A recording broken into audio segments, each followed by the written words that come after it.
This video contains subject matter that may be offensive and disturbing to some people. If you are the type to require a warning throughout a video or show, let this message serve as your warning. This channel discusses the harsh reality of true crime. If this warning is not sufficient for you, consider a different genre and unsubscribe from my channel immediately.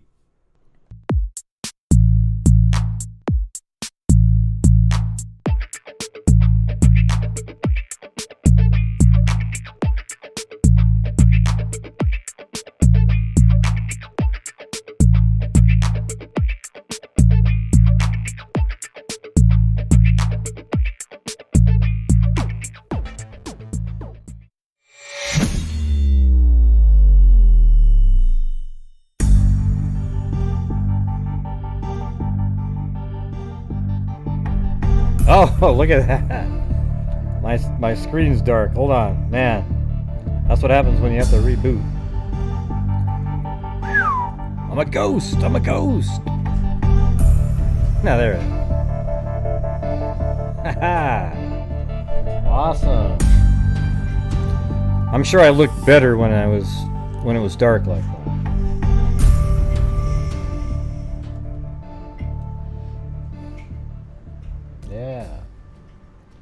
Yeah, well, thank you to Courtney Robb and Michelle Nicholas. Getting a late start tonight. I played golf today. I played way better than last week, but my score was exactly the same. That's what's kind of weird. Drove the ball right down the middle. The part that sucked was that I missed 5 putts inside of 5 feet. And I usually make those. All of them. And then I missed 2 birdie putts that were, I mean, I literally left like, the 81 that I shot today was the absolute worst possible score. I got no double bogeys, just pars and bogeys. But it was really frustrating to keep missing these little stupid, because the shot right before that, I should have put a lot closer too. I'd be like right on the edge, and then they changed the speed of the greens. Last week they were like the US Open. This week, they were way slower, so I kept leaving putts short, like 5 feet short. It was that much slower. So, anyways. Hey, LM, we can see you now. It was weird, the way you fixed that problem, because I kept trying to unblock her from that night, and YouTube wasn't allowing me. Then I had to add her as a trusted viewer or something like that. And then it removes any conditions, and then I put her back, and then I was able to unblock her, and then I took her off that list. So it actually worked. So it's pretty wild. That was the first time ever that a YouTube support person, so LM, just for you, I was on support for like 20 minutes. But they literally got something figured out, for God's sakes. I mean, that never happens. YouTube support is the worst support of any known entity I've ever seen. They are god-awful. I mean, just, they don't care at all if they help you or not.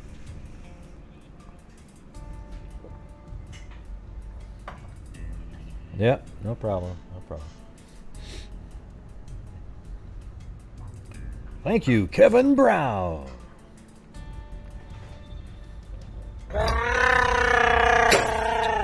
I'll let Gary know, Red Hot. Chewbacca? I'll let Gary know as soon as I see him. I'll be Chewbacca if you want me to. No, I didn't. I'm not sure what you're talking about. Tragedy. What are you even talking about? I need things to make sense when you type something.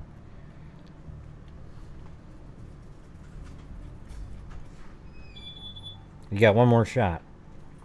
One more shot. If the next thing you type in isn't some kind of reasonable comment, hasta la vista. Let's see.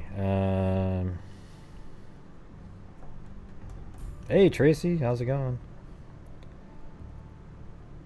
Jennifer Rochelle.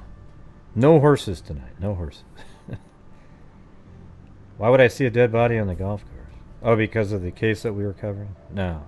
See, that it just didn't Yeah, where's the, hold on.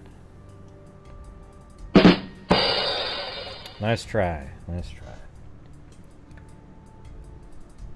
Well, if you're new, you know, try to at least spell my name right, okay?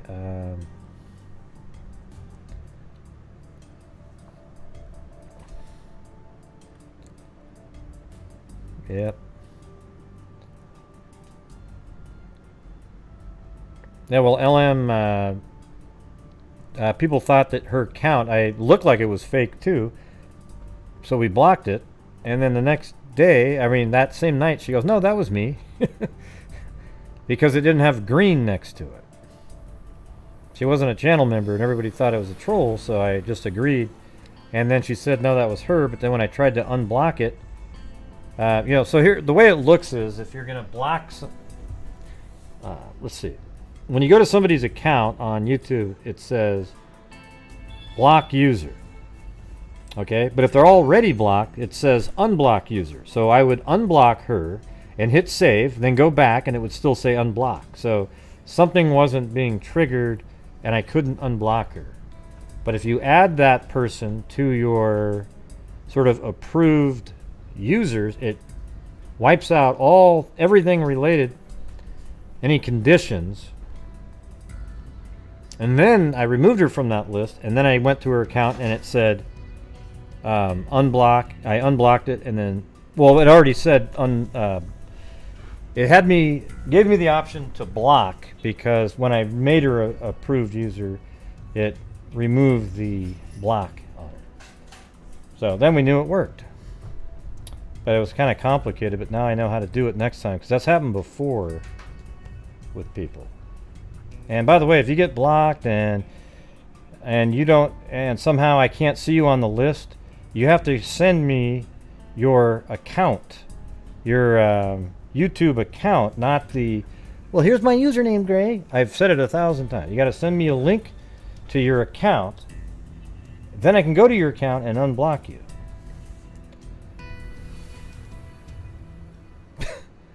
I'm a pain in the block. Yep. No more horses. Well, I'll probably make that one when I find some time. I'll turn it into a I'll be Chewbacca like if you want me donation video with the horse. In the pain the block. Maybe I'll even find some horse like hoof sounds, you know. Maybe something says, "What the hell is this?" Right?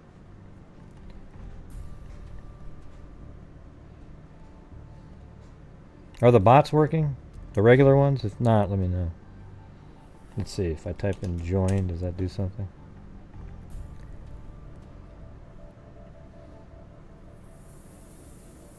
Nope, yep. Looks like it works. Awesome. Very cool, very cool. I didn't even, they were just stayed signed in, I guess, from the last time. Alright, so I got some updates on cases here. Remember last night, Bart and Krista Halderson? The couple and then their kid lied and he got arrested too.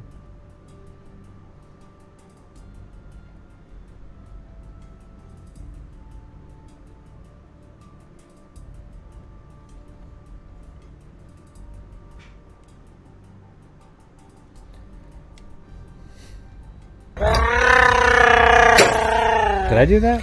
Oh. Chewbacca? I'll I'll be be Chewbacca if you want me to to. be. Yeah. So I think the numbers up there are good. Yeah, the numbers up on the screen are good if you want to call in and tell a true crime story. But let's try to get some new callers in. Okay, not the same people who call all the time. You know, if you have a story that you want to tell or a case that you want to talk about that isn't one of the big popular ones. You know, if you want to call in about a recent one, you know, Wells or the Wackos and what was the last name? The Murdaugh family, Murdaugh. Yeah, that's cool. But I don't want to talk about Jean-Benet Ramsey or something. Okay.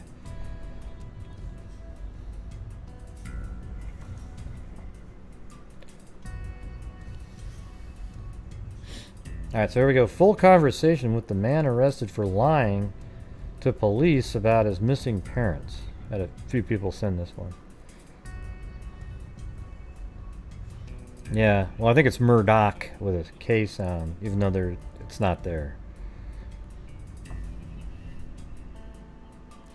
Hours before 23-year-old Chandler Halderson was arrested for allegedly giving authorities false information about his missing parents' whereabouts, he spoke with Fox 47.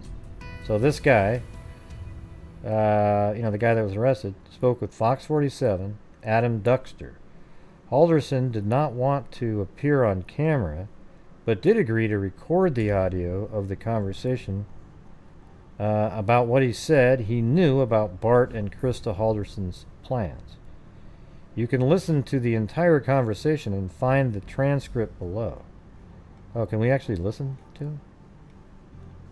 Well, where can we listen to it? Adam Duxter, all I would really want to ask you, this is him talking here, ask you if there is any information that you feel like would be worthwhile for us to share, anything you feel like is important to share, anything of that nature. Chandler Halderson. This is what Chandler said. My last message I got from them, they were going to White Lake for the 4th of July. There's some festivities that go around. There being better drink prices at bars, stuff like that. White Lake, Wisconsin. Their plan, to my knowledge, they were going to Langlade County to a cabin, and it's their cabin. Along the way, they could have stopped many places, but I wouldn't know all of them. But it's about 3 hours north of Madison or Dane County.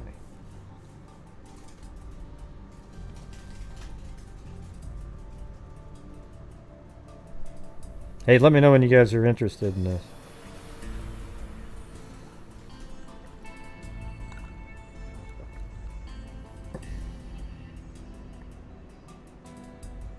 Yeah. Well, you can always call in, Lizzie, and tell the story.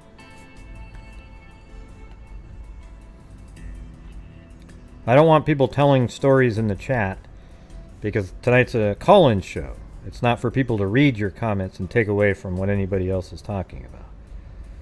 Alright, so, and then Adam says, and they left then, let's see, Adam said, and they left then a week ago today on the 1st?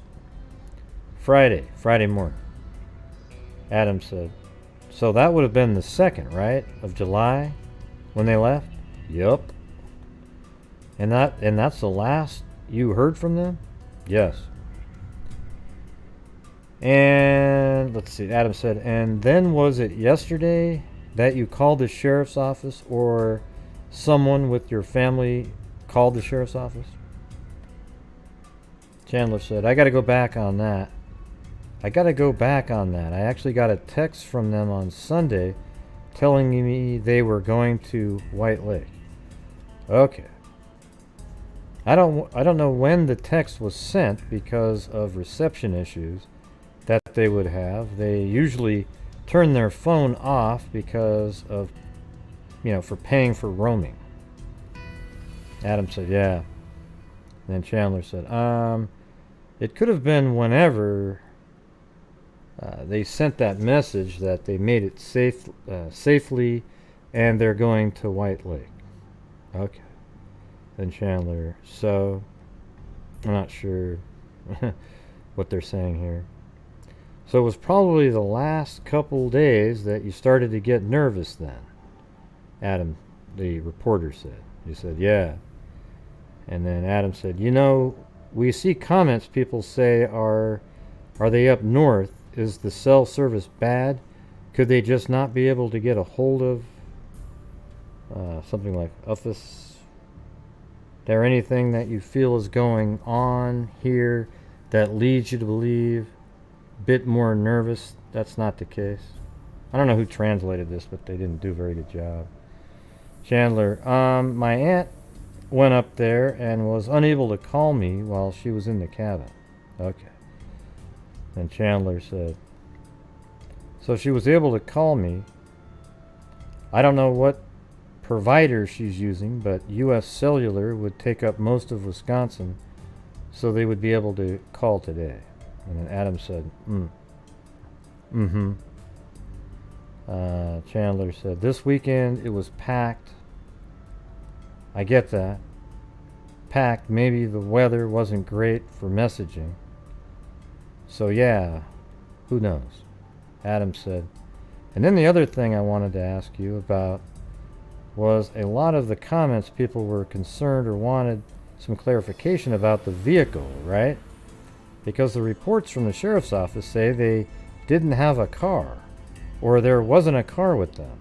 Chandler said, they brought or they picked up their friends who never got the name of. I assumed it was someone I was aware of, like the close neighbors of theirs up the street or their best friend down on the east side, so that's what I assumed. I never really asked any further into it, and so they got picked up and they all went up there by like another couple. Picked up here? Yeah, here at my house. Before I woke up, they had everything packed up all ready to go. And you don't know who they know, and I mean that has happened before, where they head out before I leave or wake up. You know, I'm a heavy sleeper. I'm on a schedule. I wake up at 6 to feed the dogs, and they were out before 6 to beat the rush to get north. Seems like some of that stuff, that thing about the Sunday with the cell phone, seems like he forgot that was part of, like, you know, he probably sent a alibi text from one of their phones or something, and he forgot that was part of it. He goes, oh yeah, let me go back, because he forgot that was part of his story.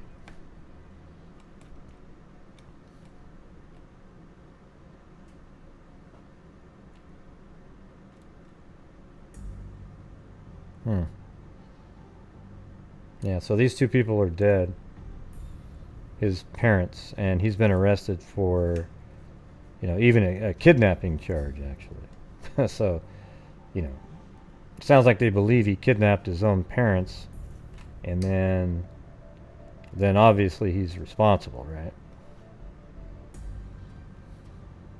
I just think he probably got pissed at something. He wanted to take him out. I mean, he's a psycho, you know. That's the son, okay. The son of a missing Windsor couple was taken into custody Thursday night for allegedly giving false information on his parents' whereabouts. Bart and Krista Halderson, 50 and 53, were last seen at their home on July 1st. Their son Chandler Halderson, 23, said the couple planned to visit Langley County over the 4th of July weekend. They were picked up their friends who never got the name of. Oh, this is the same quote. Or part of that. This is part of that interview that we just read. So, anyways, that's it.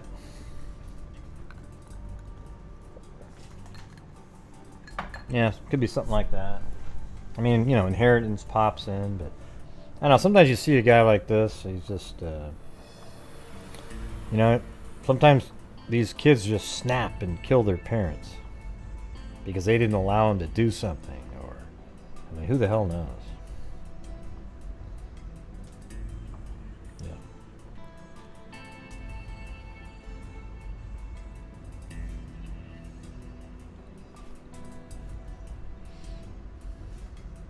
Yeah. Let's see. Yeah, hey Jacob, go do something else, all right? God, what a crazy. Oh, I thought you were talking about Delphi. When did I ever say the word Delphi, Jacob? Did I even mention it? Okay, Sundays I do Delphi call-in shows. That's not what we're doing here. I think it was pretty obvious that I wasn't talking about Delphi tonight. Man, some of these people they're just so obsessed with one case in their entire life. It's just, okay, I gotta know more, I gotta know more. Listen, I've already explained 1,000 times what happened in the Delphi, what I think happened in the Delphi case. I've talked about it 1,000 times, so I'm not even sure why that's a question.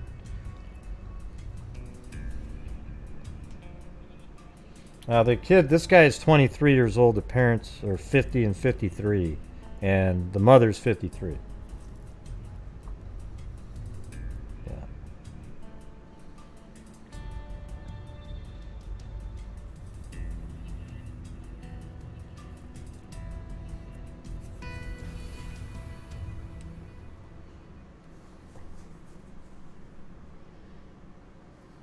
Okay. Hey, good luck with another channel there, Jacob. I'm sure you'll find a nice one.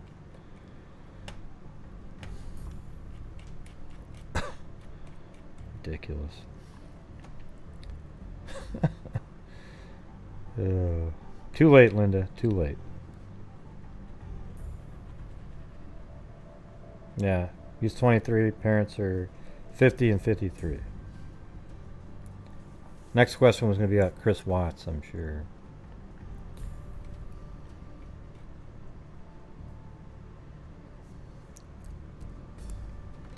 Okay, so that's the update on that one. I'm just thinking it's a little strange that he brought up the, he seemed really concerned about, about the Sunday. I gotta go back on, right here. He's like, I gotta go back on that. I actually got a text from them on Sunday telling me they were going to White Lake. Right? So there's something about that, I bet you, that isn't really... there's something that he realized that he forgot to say that would help him in his story. It's right there. I think this part right here is meaningful, that he really wanted to make sure that came out. I wonder when they said you can listen to the audio, where is the audio of it? It doesn't show up here. Yes, you guys, and by the way, if you'd like to help support the channel, it's all you guys. The freaks and the viewers are solely responsible. There's no ad revenue on the channel, so it's let's see, $500 a month I think is the total from ad revenue, which is ridiculous. There's no way we could donate as much as we do. So you guys are supporting the channel, but allow me to keep doing the shows every single night by doing super chats, becoming channel members, and that's really just about it. And then PayPal also helps too. PayPal is what I use to make the donation bigger than it should have been. Or based, when I say should have, I mean based on the YouTube revenue. Thank you, LM, as in Element Open.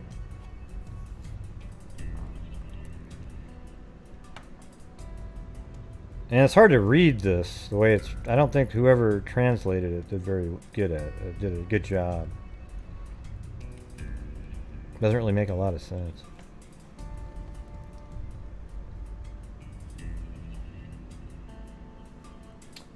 All right, so we've got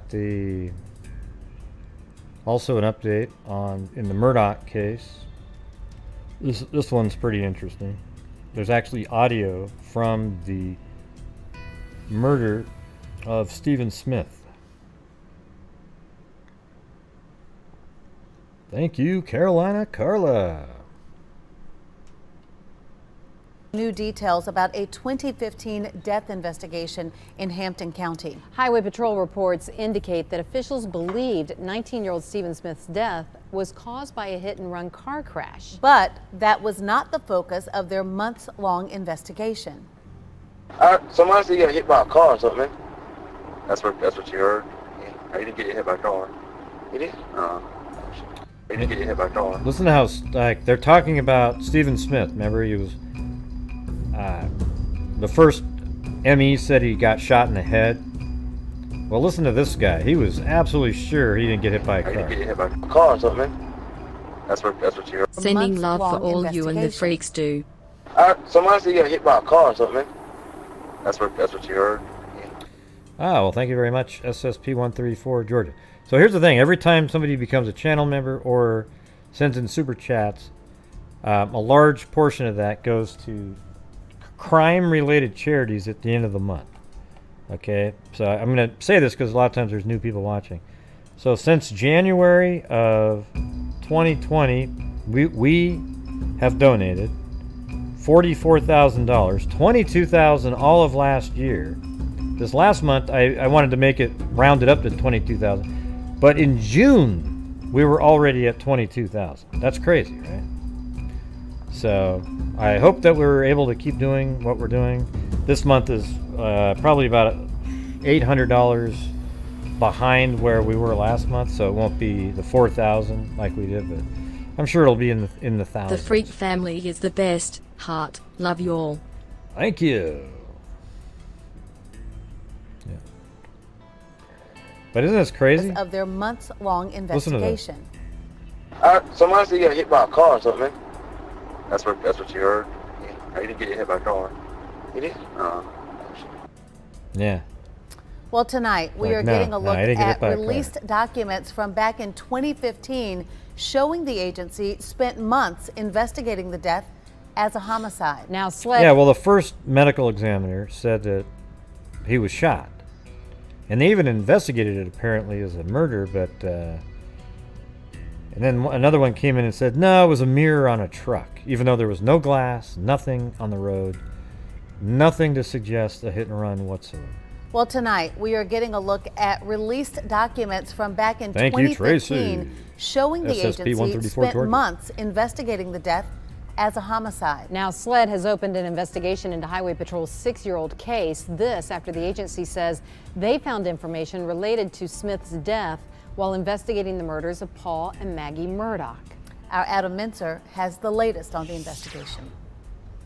SLED has not released what they found while investigating the deaths of Paul and Maggie Murdaugh that led them to open their own investigation into Stephen Smith's death. But according to documents and tapes that were obtained through a Freedom of Information Act request, the Murdaugh family name was brought up multiple times in interviews with Stephen Smith's family and friends regarding his death. In the recorded interviews, a couple of we know people Happy told True. We've talked investigators about it many that they times. heard a group of people spotted Smith along the road and then did something that led to his death. Despite the numerous mentions of the Murdaugh name in multiple interviews, law enforcement has never implicated a member of the Murdaugh family in Smith's death. But at several points, investigators told the people they were interviewing that they were not afraid of the Murdaughs and wanted more answers into how Smith died. But at several points... Here, let me see if we got the right locations here, because those look like crime scene locations.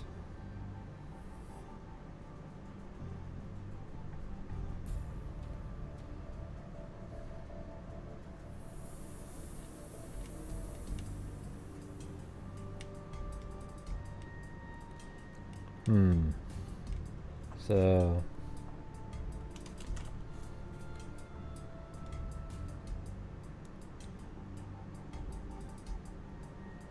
okay.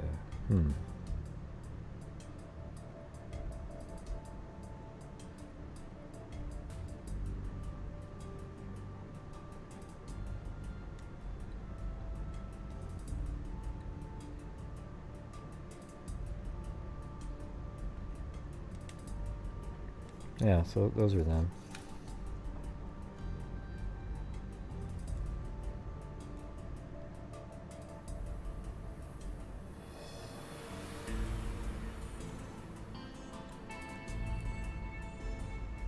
Trying to find where the folder to put this. There it is, right there.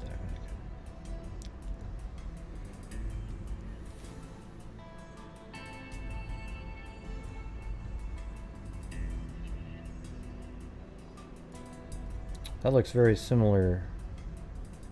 Just a couple of people told investigators that they heard a group of people spotted Smith along the road and then did something that led to his death. Yeah, you are muted. You're about to get muted again, Jacob. If you don't join in on the conversation regarding the case we're talking about, I will be blocking you.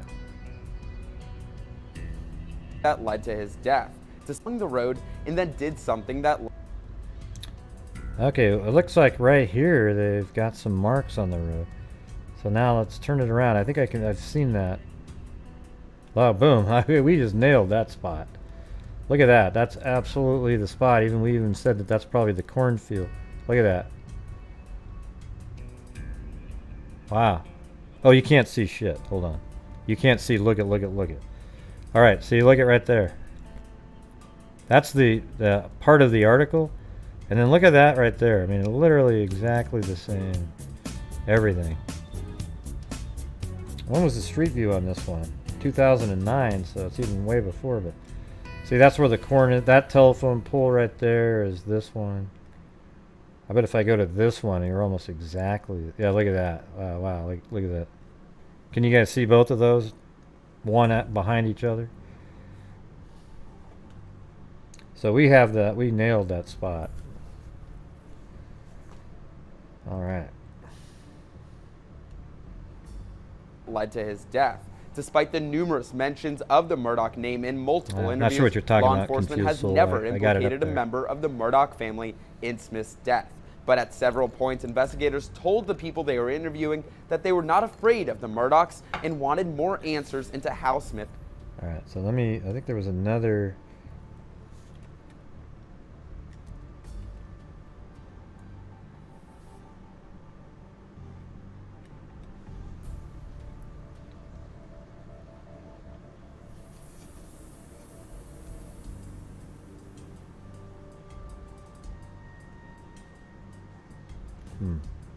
I know that we had the other addresses too, but I just don't know where they are right now. Shoot. Because on this road, he lived on Joe Miley Road, and it seems like it was one of these homes right around in here. He had a relative or father, or probably his bio dad lived right around there. But for some reason, the pins are gone that I had.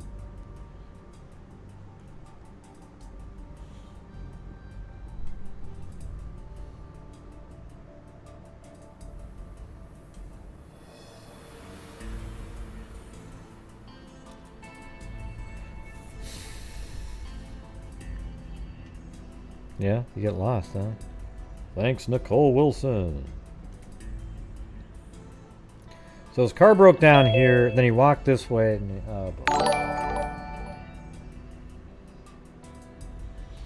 yeah, so hopefully whoever calls in, make sure you're not one that's called in recently.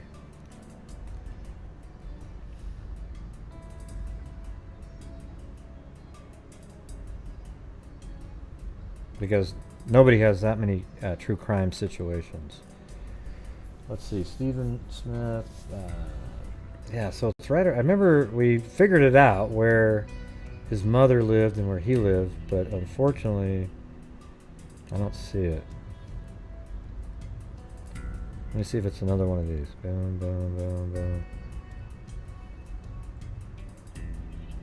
Oh.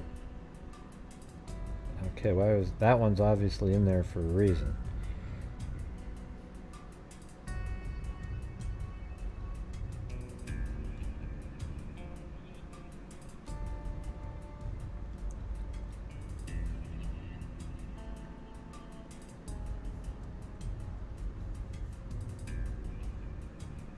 Yeah, I don't have time for this guy.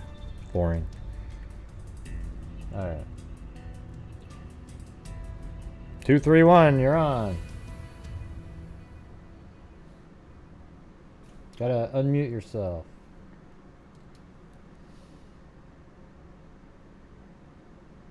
Hello. 231. Yeah, who's this? Who's this? Jennifer who?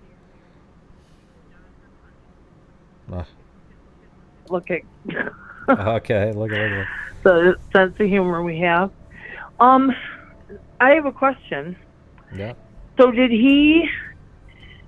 Do they? I had to stop it because I vaguely remember this case, and I'm just curious. Who? What are you talking about? The case you're talking about, Stephen. Yeah, Stephen Smith. Yeah. Yeah. I wouldn't do that to you. I wouldn't do that to you. I wouldn't call and talk about another one, Ray. Oh, I don't Not know. even Ray. Not even as a joke. I wouldn't do that to you. Yeah. So what I'm wondering is, who are the Murdaughs? Oh, they're just this really rich family that's, let's see, since 1920, for 86 years, a Murdaugh has been the prosecutor in a row. And then the son of the last one, he's a part-time prosecutor in this county. And then they're really rich, and they have tentacles connected to everybody, law enforcement. And, the son, Paul Murdaugh, that was just killed recently with his mom, he's been skating through life. Every time he does something really shitty, he even killed somebody by driving his boat drunk. And then he was allowed to keep drinking after that, and he didn't even give a blood test because his lawyer parents showed up. Hey, he's not giving you anything, because they knew that they could say, well, you don't have any proof. I mean, it's just sick, the whole thing. Just sick family. Yeah. And apparently they're related to the rumor is that Buster was having a relationship with Stephen Smith, and that Paul may have done something with a couple other people to this Stephen Smith individual, killed him. Oh my goodness. Yeah, okay. so they're reinvestigating that one, because their investigation of the murder of Paul unveiled some information, and now they're reinvestigating the Stephen Smith case. Okay. But there's a big influence on the whole situation, and that really sucks. Yeah, well, even the Stephen Smith one, it seems like they originally thought it was a homicide, and then it was sort of switched around, and there's a lot of things that just suck in this case. That stink. Too. Right. Like really, there's cover-ups, and okay, well, we'll look the other way here because you did this for me. I mean, just think of all the stuff that these prosecutors have on so many other people that they can they can influence them. Yeah. Good God. And it's money. It is money. Yeah. Yep. Power. That's what is rough. Absolute power corrupts absolutely. Yep. Power, money. Yep. And now, all of his future's gone down. That's so sad. Huh. So in other words, even though it's a good thing that we're discussing it, it most likely won't see justice. Yeah, probably not. Huh. I don't think. I think there's a chance now, actually, because now there's pressure the other direction, because people know that there's this crazy cover-up going on. Right. So I think people are going to go and really try hard to be fair. I think they should just get the FBI in there. Yeah, the FBI should have been in there right now. Just absolutely forget being investigated by any local law enforcement agency. They can't be trusted.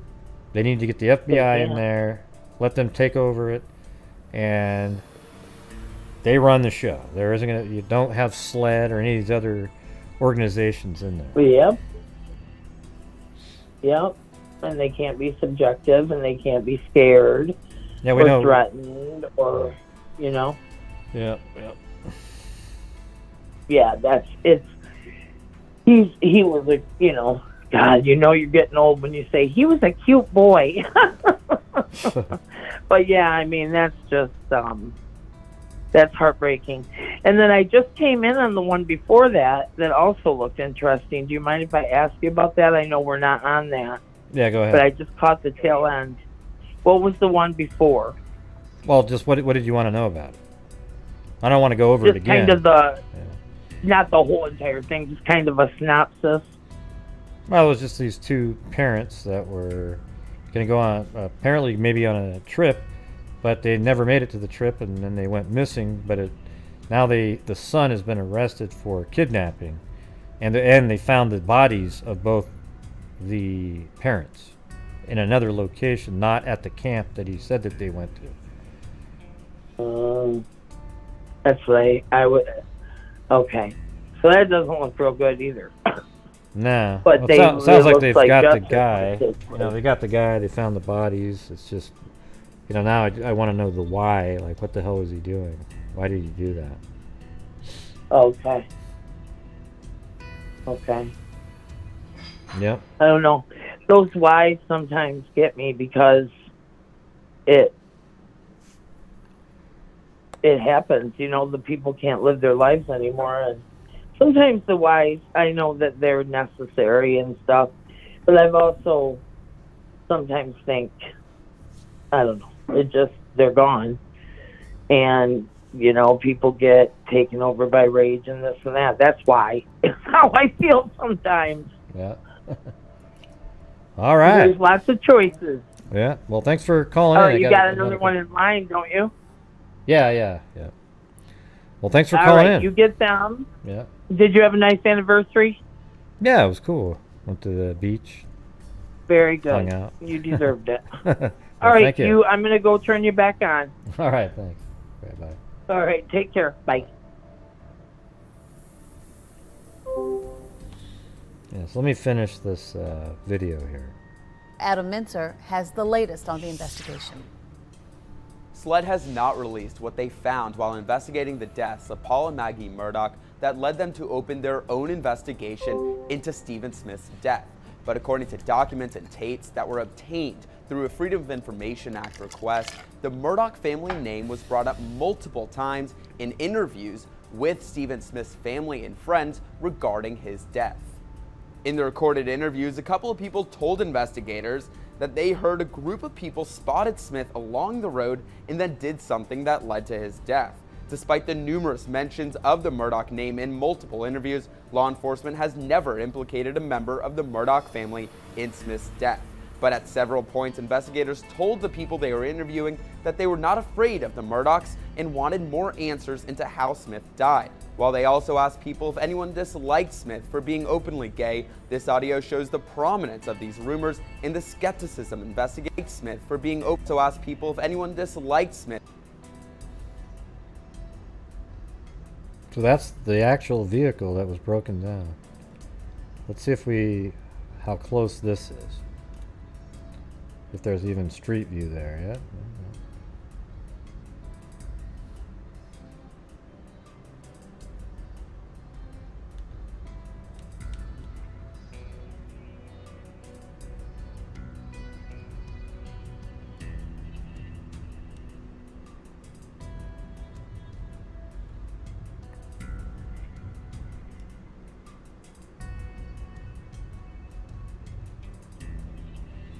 There's that little cement on the side. Let me see if I can see it from the air.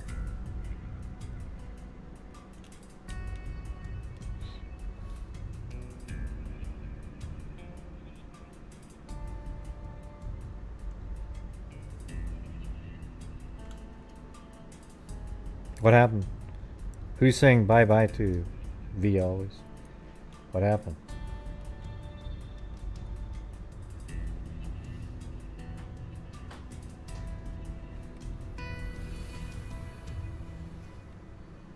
Yeah, whoever just called, they hung up. Probably a troll. Usually when it says it doesn't have a phone number, it ends up not being good.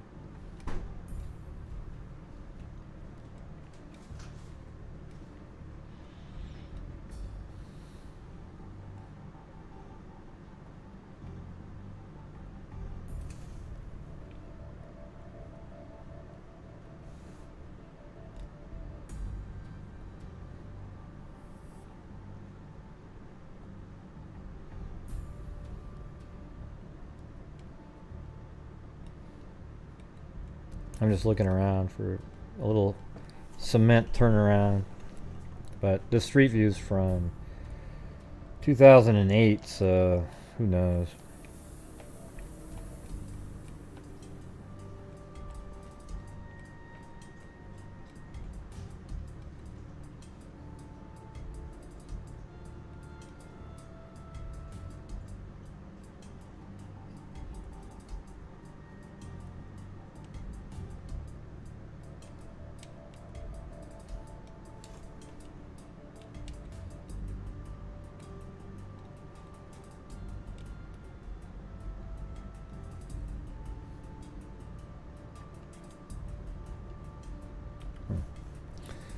Yes.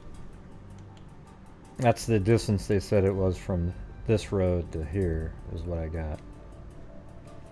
I don't know where that is. For being openly gay, this audio shows the prominence of these rumors and the skepticism investigators had about it being a hit and run. You don't have to agree with Stephen's lifestyle, but that don't mean that he gets to be killed and nobody gets to find out what happened. I'm gonna be honest with you. We're at a loss. Even the sheriff's department. I mean, everybody's. You know, there's nothing, and this is one of the reasons why I don't feel like it's a hit and run. I've looked at the body itself. It just does not. A spokesperson for Highway Patrol tells me that the case of Stephen Smith's death went unresolved and remained open, but they've given all of the documents and information they have over to SLED. Now, I asked if any member of the Murdaugh family was interviewed in this case. They declined to comment at this time, citing it being an open investigation. I also reached out to the Murdaugh family law firm for comment, and I haven't heard back at this time.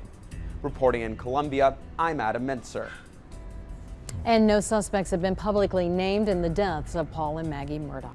New details about a 2015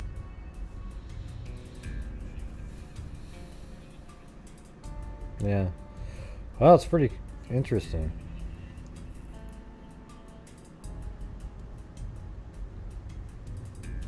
I don't think it's a hit and run.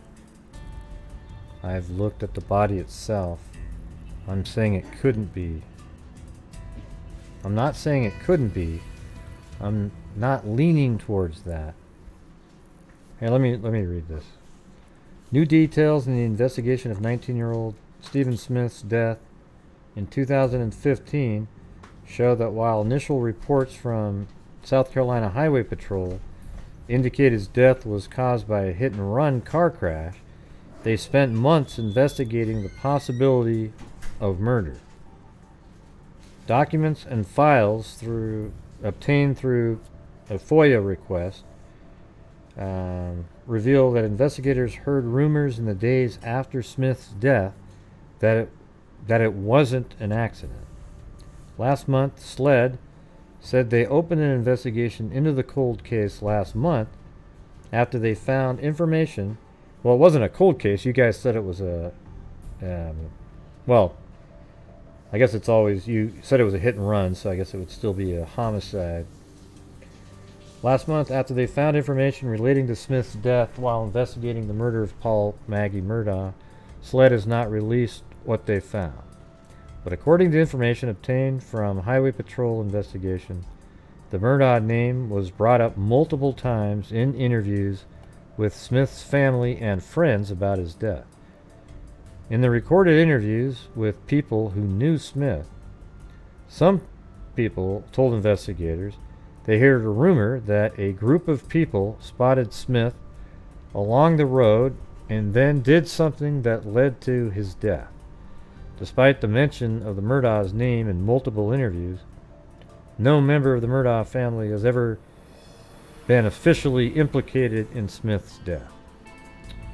Other than one note of an attempt to call a member of the Murdaugh's family that went unanswered, the documents didn't reveal if a member of the Murdaugh family was interviewed by investigators. No member of the Murdaugh family has ever been officially implicated. But at several points, investigators told the people they were reviewing they were not afraid of the Murdaughs and wanted more answers. My office is around Charleston, said Trooper Proctor. I don't work around Hampton, and I know the Murdaughs are highfalutin around Hampton, and people say they have a lot of power or whatever, but that name doesn't mean crap to me, I guess. You don't have to agree with Steven's lifestyle, but that don't mean he gets to be killed and no one gets to find out what happened. Investigators also told people they interviewed that they are not making progress, but we're still looking into the cases as a murder. I'm going to be honest with you. We're at a loss, even the sheriff's department. Everybody, there is nothing, and it's one of the reasons why I don't think it's a hit and run. And that's because there's nothing. And I've looked at the body itself. I'm not saying it couldn't be. I'm not leaning towards that, said Corporal Duncan while speaking with the victim's sister. Then, less than a year later, Lieutenant Corporal James told a person who he was interviewing that Smith didn't get hit by a car. According to spokesperson for the South Carolina Department of Public Safety, the agency that oversees SCHP, all findings in the case have been turned over to SLED. SLED investigation into the case is ongoing, and we will not have further comment about specifics of the initial investigation. Well, anyways, I think things are, they're starting to figure things out, put the pieces together. Somebody's going to have to tell the truth at some point.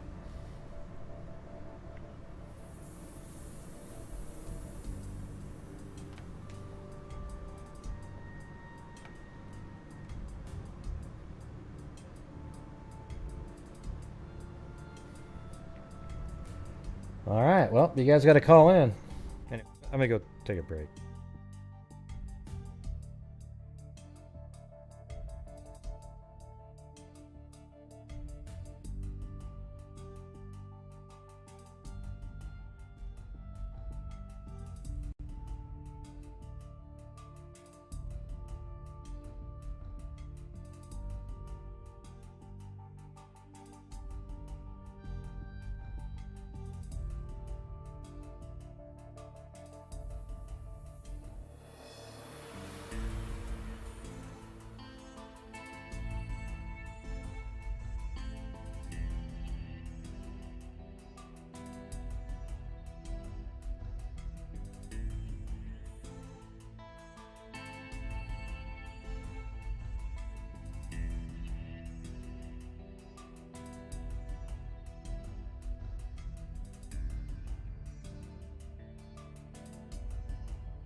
Yep.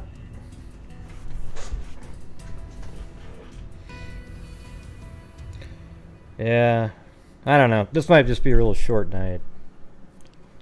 It's really like,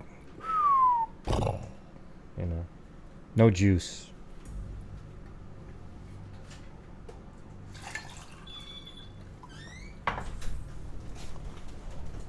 No energy. Yeah. I like doing the vacation thing, but it's getting kind of like, I don't know, you guys. Yeah.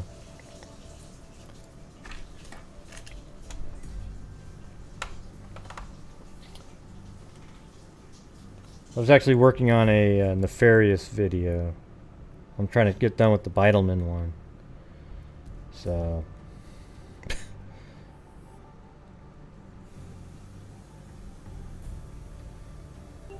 I mean, I could do something like that.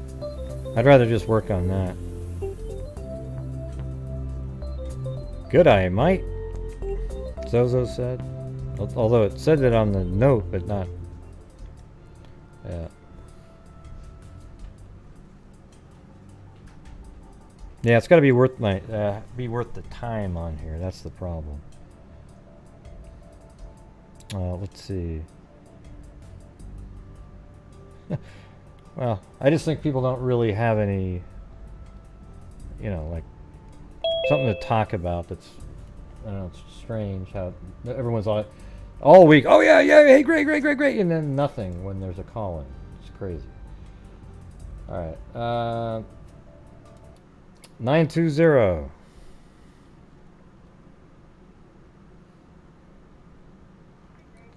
Hello, who's this?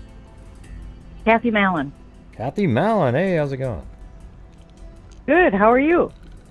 Not too bad, thanks. So I have a true crime story. Oh, you have a true crime story, all right. Well, what is it? Okay. So this would have been 1994. My father, my brother, my sister-in-law, my nephew, and I met a missing and endangered child and his father, who was indicted for murder. Wait, but what? Where is? You got to start over again. Like, where is this at and everything? You can't just. Okay, so we drove down to You're my MTV Texas of the 80s. to pick up my but where? niece and nephew. Pardon? Yeah, but where? You know, like you got to get really specific. Houston, you know how Texas. the show works, right? What's that? We went to Houston, Texas. Okay, Houston, Texas. Okay. And we picked up my niece and nephew and my sister-in-law, and then we drove to Laverne, Tennessee.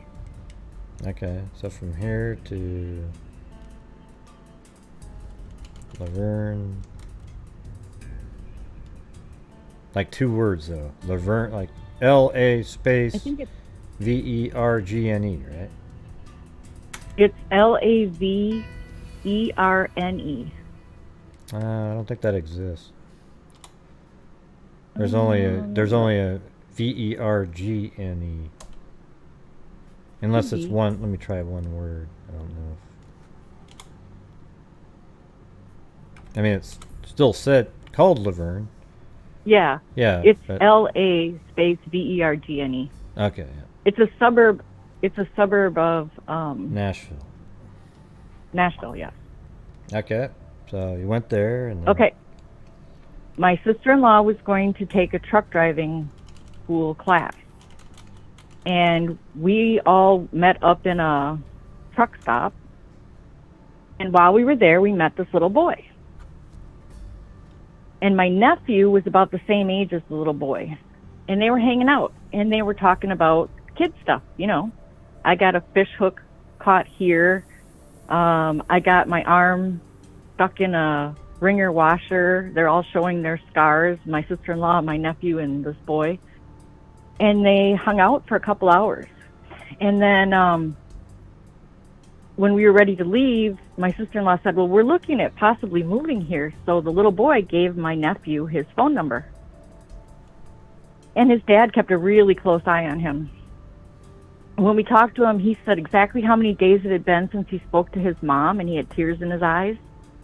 And he said he couldn't see her because his dad protected him. And that's all we knew.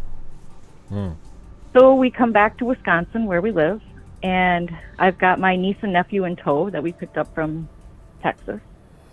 And we're watching TV one night, and Unsolved Mysteries is on, and they show the story of Chance Wackerhagen. Okay. What's the Chance was a missing. You just got. There was this long pause, so I was wondering what were you waiting for me to say something, or? Well, I was kind of taking a break just in case. Oh, okay. Okay, so I've never heard of that one. Why were you guys in that other state, in Tennessee, though? Just part of a vacation, or? No, see, we picked up my niece and nephew and sister-in-law in Texas and took everybody to Tennessee where the truck driving school was. Oh, okay. And then you went back up to Wisconsin, and then you drove back to... Yeah, well, she stayed and did the truck driving school, and I took care of the kids for a few weeks. So, hey, hold on. Hey, Dwight, that's not what she thought I was going to do. Okay. All right, so let's see. Well, if you wanted me, he's saying that you paused because you wanted me to look up the name, but I don't think that's what you were waiting for. If you would, you say... No, I was just checking. Yeah. I was just checking to see if you had anything to say at that point, Yeah, I didn't really know. I've never heard of that person. So anyways, you took then you went back, then you were watching Unsolved Mysteries, and then you heard about that. Right, and we were looking at the kid, and the kid matched exactly, same name and everything, Chance. And so, I was going, Eric, isn't that your friend? And we're talking about it. And then they start showing the father. And the father, they called him Dub Wackerhagen. And he did this thing with his glasses, where he'd push up his glasses a certain way and lift his eyes. Mm-hmm. And that mannerism they did on Unsolved Mysteries was one of the reasons that caught my attention. Yeah. Thank you, Chris Thorne Show. Yeah. Well, it must have been a trip to be watching, and you just happened to see them when they were on the run. What did he end up doing? The dad, was he killed somebody? The mother? Yeah, he killed a woman. Her name was Smith. I'm trying to think. What about the mother of the kid? The mother didn't. The mother had primary custody, but the father took off with the boy. And while he was on the run, was he a fugitive or something? He was, because he was indicted for the murder of this woman, and her name was Latricia White. Mm-hmm. Anyway, and this happened in Texas. The murder happened in Texas. Yeah, I'm just trying to figure out what was he doing though on the road with? Was he trying to escape law or something? Well, and then why did he take the kid with him? Why didn't he just go by himself? It's weird. Well, I don't know. I don't know what the boy meant when he said that his dad protected him. I have no idea what happened. I do know that he said he was injured, and he went to the same hospital that my niece was born in up in Wisconsin. I bet he was just claiming that the mother was he was protecting him against the mother, from the mother. I got the feeling it was the girlfriend. What girlfriend? This is the Latricia White. They were all living together when the this Lee Wackerhagen shot Latricia White, and then they took off. But he was a truck driver, so he was. I don't know if he changed his name. I don't know what happened that he was still able to drive truck, but he was still driving truck. So he was living with the person he murdered. They were living together, and then he went on the run with this boy, his kid. Right. And but he was on the run, and that's when you guys ran into him. Right. Wow. Well, he was actually working. He wasn't really on the run. He was, just working. Was it like a trucker? It was weird. It was. Yeah. Wow. Yeah. Well, that's a great job. So, we always say, when you murder somebody, being a trucker is a good job to have. You just kind of drive around. Nobody knows where you're at. Just what you've been doing. Although in this case, it would link right back to him because it was his girlfriend. I don't know where she was found, or where was she found? In Texas. In the apartment? I want to say Lockhart, Texas. I think it was a house, but I don't really remember. But it was their house. Yeah, it was where Latricia White and Lee Wackerhagen lived. Yeah, so you'd think you would have taken her out of there at least, somewhere else, so that... He just took off. Wow. Well, it gets weirder though, because what happened was, so, you know, we call the number and the FBI talks to all of us, and Chance didn't tell me the names of his pets, but he told me how many. You know, like, we each did a thing where we said, well, I have, you know, like 2 birds, 3 cats, and a dog, or whatever, you know. But he didn't tell me their names. And then when we saw him, he had on a short sleeve shirt, but it was oversized. It was like down past his elbow. And so the FBI didn't believe me because they said, well, Chance would never wear a short sleeve shirt because he didn't like his scar. Well, he showed us the scar. We were all talking about the same thing, the ringer washer scar. But he had family in Wisconsin. What year was this? 93, I think. The murder happened in December of 93, and we would have seen them... How do you spell the guy's name? Early. The last name is Wackerhagen. Wait, Wacker and then Hag. Gen. Wait. Yeah, Hagen, you said? Yes. Mm-hmm. Okay. And what was his first name? The boy is Chance. The father is Lee. I'm just seeing if they show up in newspapers.com. I don't see. I see a Herman Wackerhagen. I mean, how many Wackerhagens are there? You know? Police seek called. Well, here it is. Hold on.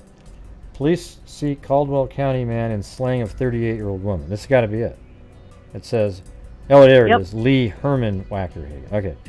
An arrest warrant was issued Thursday for a Caldwell County man in connection with the slaying. This is 1993. The slaying of Latricia White, who was found shot to death in her bed on Monday. Lee Herman Wackerhagen Jr., 40, is charged with murder. Austin police found his 1986 Ford pickup abandoned in East Austin about 1 a.m. Thursday, Caldwell County authorities said. Caldwell County Sheriff... Well, it's kind of weird because you were in... Didn't you go to Austin too? No, we were in Houston. No, you went to Houston and then you went to the Tennessee, right? Yeah. And that's where you ran into him. It's kind of weird that you guys had the same sort of Texas to Tennessee deal going. Well, here's the thing. Truck drivers stop at their favorite truck stops no matter what. And the funny thing about this was the boy had said, well, he calls his dad's female friends. They're all his aunts, right? So he says, well, I have an aunt that works here because we're at the truck stop. And we call her Two Cups. And my sister and I were giggling, and we're like, oh, really? And he said, you know why they call her Two Cups? And we're like, no, can't wait to hear the story, you know? And they said, well, if you can hear her on the CB, you can drink 2 cups of coffee before somebody will reach you. We thought that was the cutest thing ever. Yeah. So let's see what it says here. Caldwell County Sheriff Mike Badding said Wackerhagen had known White for a long time and had been in a relationship with her the past 2 years. They knew each other for years, he said. They grew up and went to school together. He said authorities knew Wackerhagen was at White's residence Sunday, but did not say how they knew. White's body was found by her father Monday evening. She was shot 6 times in the head. Wow, that's just overkill. Holy there. crap. Apparently, while she was sleeping. Bating said he thinks Wackerhagen has his 9-year-old son, there you go, Chance, with him. He said the suspect is considered dangerous, although he has no prior record. Bating said Wackerhagen, who is divorced, does not have custody of the child, but was keeping him during the Christmas holidays. Bating said he did not know where Wackerhagen could be. He was a truck driver, he said. He couldn't be anywhere. He knows a lot of... Well, he could be anywhere. He knows a lot of people. Wackerhagen is about 6 foot tall, 230 pounds. Well, you saw him during this time. That's pretty crazy, isn't it? Yeah. Well, that's not the craziest part. You're never going to believe this, but we ran into him again at another truck stop. Well, so how long did it take to catch him? They haven't caught him. No, wait, he still hasn't been caught now? Nope. Oh, man. How does that happen? Yeah. Yeah, like Well, here's one in 1994. It says, after a year of searching, officers have no clue about the whereabouts of Lee H. Wackerhagen Jr., who's been charged with the murder in the December 27, 1993 slaying. White and Wackerhagen dated, blah, blah, blah, blah. Wackerhagen, a 40-year-old truck driver, was believed to have fled the area with his 9-year-old son. Wow, did they go to Mexico or something? Nope, they were just driving truck. No, now, though. I mean, Oh, that's so long ago. I think by now Dub is probably dead. He didn't look like he was in the best shape back then. Who? The father. His nickname was Dub. Oh. Well, I didn't know him that well. Were you, like, good friends with him to call him Dub? No, he just introduced himself as Dub. Oh. But you ran into him again. But this is when he was a I ran into fugitive. him. Had they just let people know, like you, that he was that they were looking for him, you might have said something. I knew what city he lived in. I knew that he had a family member up near us. They picked up a load of Christmas trees that year. I knew what town they picked up the Christmas trees in. He's got a family member down in either Bradenton or Brandon, Florida, and I used to live in that area, so I knew that. But they said that, they didn't believe me, that there's no way he would have been wearing short sleeves. So I would say maybe 10 years later, we saw him. This time he was with another family member, and I'm not going to say who it was. Mm-hmm. And he was very big. He was bigger than his father. He dyes his hair jet black, and he was driving truck as an adult. But his mom thinks he's passed away, and he's not. I wonder about the kid. You think he's driving? Is that what you're just saying? That he's driving? Yeah, I think he's driving truck. Yep. Well, why wouldn't he have turned in himself in somewhere? Member. Why wouldn't he turn himself in?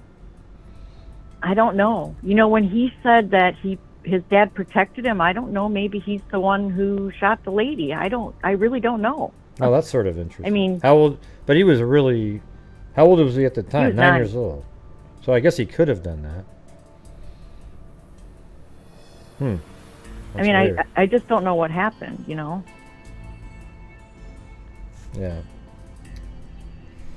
Huh. Wow, that's a bizarre one. It's like a missing person / murder, cold case murder. All right. Yep, it was pretty weird. Yeah. Well, that's a good one. I don't know. I'm trying to figure out if we have a delay or something on the phone. Let's see. I'm just reading some comments. Well. Why no short? I don't know what that means. Why no short sleeves? Was that something you just said a second ago? No, LM, they weren't taken. They took off. I mean, I saw them after it happened. So. Yeah. Well, let me. I'm gonna count to 3. Right when I say 3, you say 3 at the same time. Okay. So here we go. Okay. 1, 2, 3. 3. That's only like a second. It's only a second delay. Somebody says, "Oh yeah, big delay, Gray. Yeah, big delay." I don't think so. not when we're on here. Now there is a delay between us and the people in chat. It's like 5, 6, 7, 8 seconds, something like that. Okay. I was just testing it for people in there. But that's a crazy one there. That's one of those. That almost seems like one that I should cover at some point. Should have sent me You should have sent me a like, "Hey Gray, have you looked into this one?" And then it would have been kind of cool to have already covered it, and then Then you could call in and say, hey, guess what? I ran into that guy. That would have been pretty sweet. But anyways, Okay, well, I appreciate. that was fun. Well, that was a good one. Appreciate it. That's one of the better ones that we've had. That's a legit. Like, you had a brush with a wacko killer that has never been caught, and his son hasn't shown up again. That's weird. It's a good one. So thank you. Yep. I'll talk to you later. All right, have a good one. All right, bye. Bye-bye.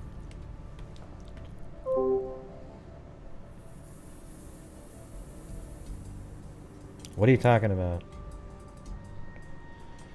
Tragedy. I wish some of you guys even made any sense at all. No, when she said the name, she wasn't expecting me to look something up right then. I thought she was just going to tell the story. Then we look stuff up at the end, not right in the middle of somebody's story. Okay?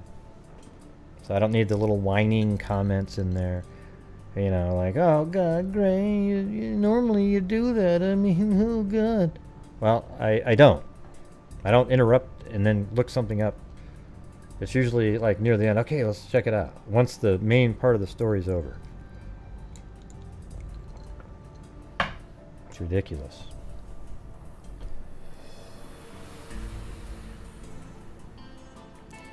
Hey, great LM. Anybody can do. Everybody, if you want to, go look it up on Charlie's project.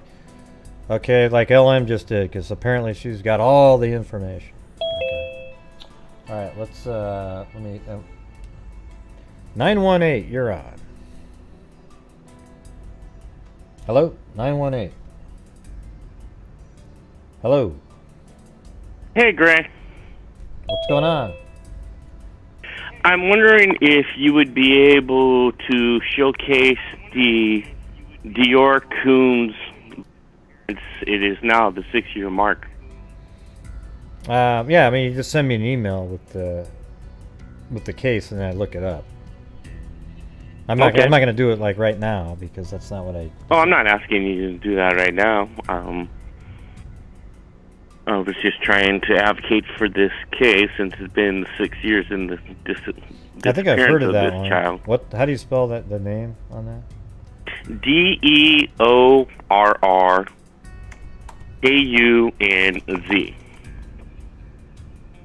K. What? Oh man, I couldn't make it out. What you said? K. What? UNZ. Okay. Yeah, I've seen that name before, but I don't think I've covered it. Used to be a big national case, and then it's kind of died down since the parents refused to state where the body is. Yeah. It's a very mysterious case. This is the best way I describe it.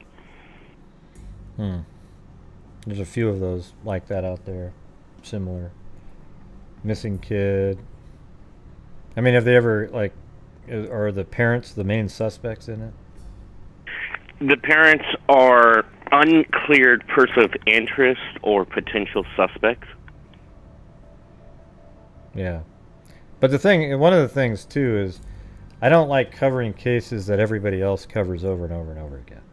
You know, so like if understandable. If this is on like YouTube and you know, there's like 97 videos by people, well, I'd rather look for one that has had no coverage at all and put that one out there. So that would be something, you know, maybe it's an interesting story, but you know, I'm not looking for subs. Like I'm not a sub miner where I'm looking for the big case to, you know, that everybody understandable. else. Understandable.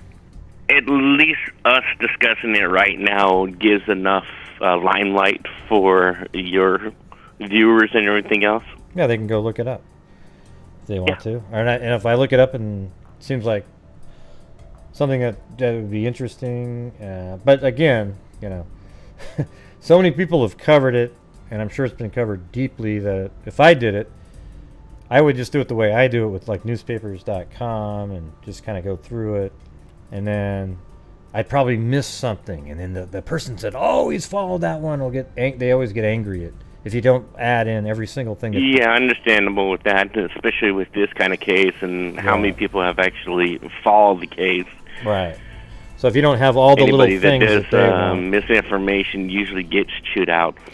yeah, it's sort of like in the Delphi case for me. Like when people just show up out of nowhere, do a video, and they're wrong about 90% of the stuff that they say, then it gets me. You know, I'm sort of like, wow. I'm seeing that even in the Summer Wells case also. No, it's crazy, that one. Yeah. Oh, don't forget the heat signatures on a photograph. Yeah, that stuff works. Oh, don't even get me started. You're describing somebody that I would say you're not a digital forensic expert, and you never have. So yeah. I don't need to give names.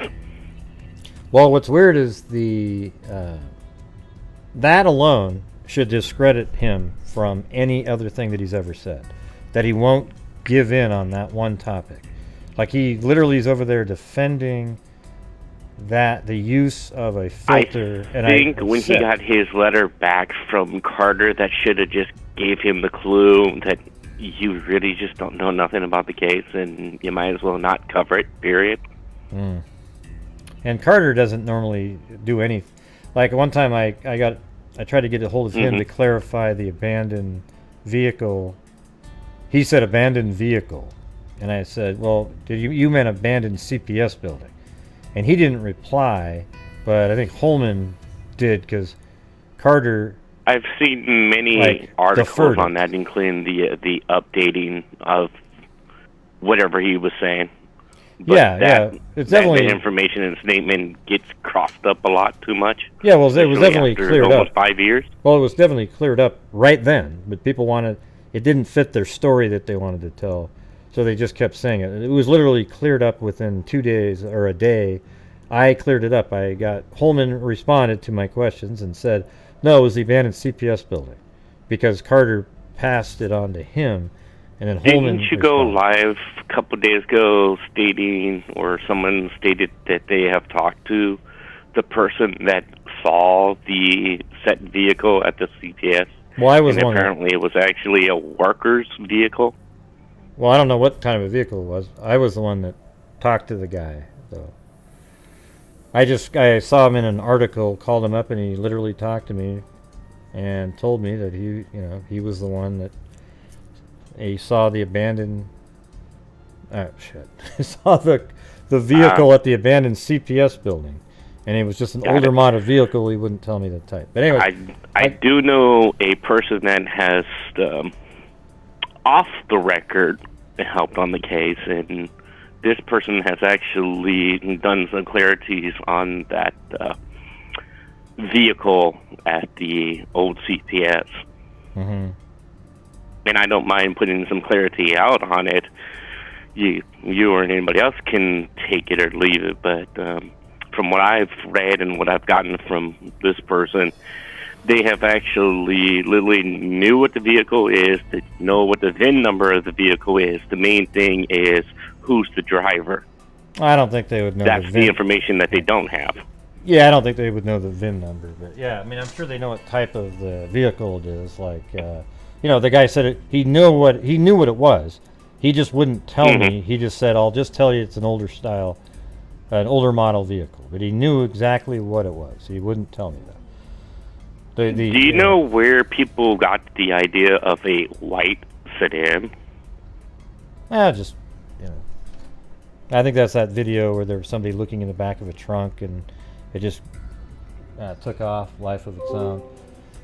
But anyways, shit. I wanted to get this other Personally, call. I don't think it's the killer's vehicle regardless, because there's really nothing in any sites that ask for this kind of information. Like FBI and ISPs. Well, sites tomorrow's our Delphi. I didn't want to get into like a whole Delphi discussion. That's fine. I'm going to wrap this up so you can have other people call in. Yeah. All right. Well, thanks for calling in. Appreciate it. I'll call back another time. Thank you, Gray. Bye. Oh, so the other person just hung up. There was another person waiting there. Oh well.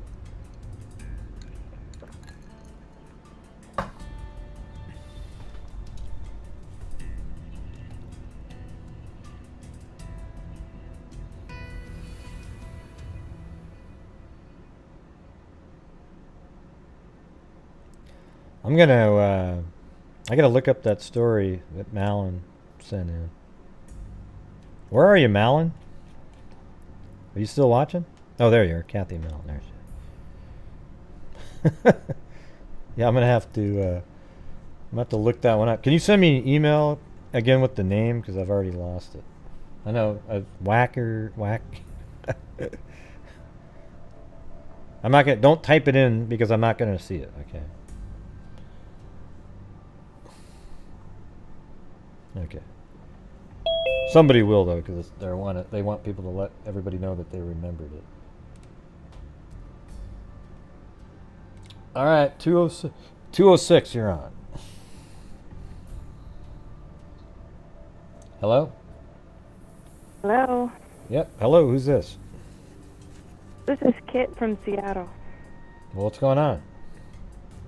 Hey, I had a kind of a strange story for you that has to do with a missing person.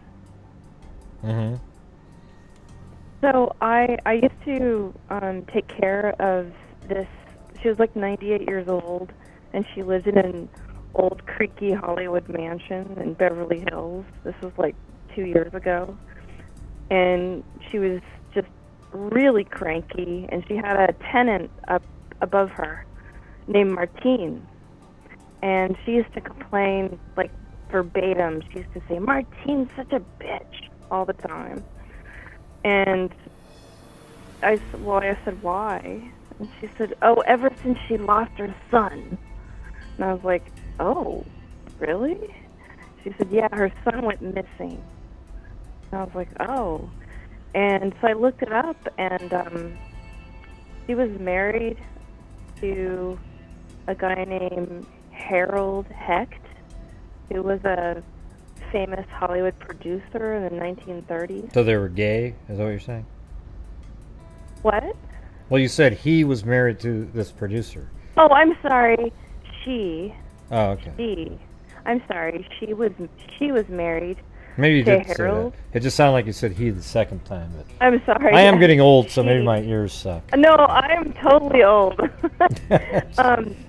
So she was married to Harold Hecht. They had 3 children, and one was named Adam, and he went missing in 1989, and he was featured on what was that show with Robert Stack, Unsolved Mysteries, yeah.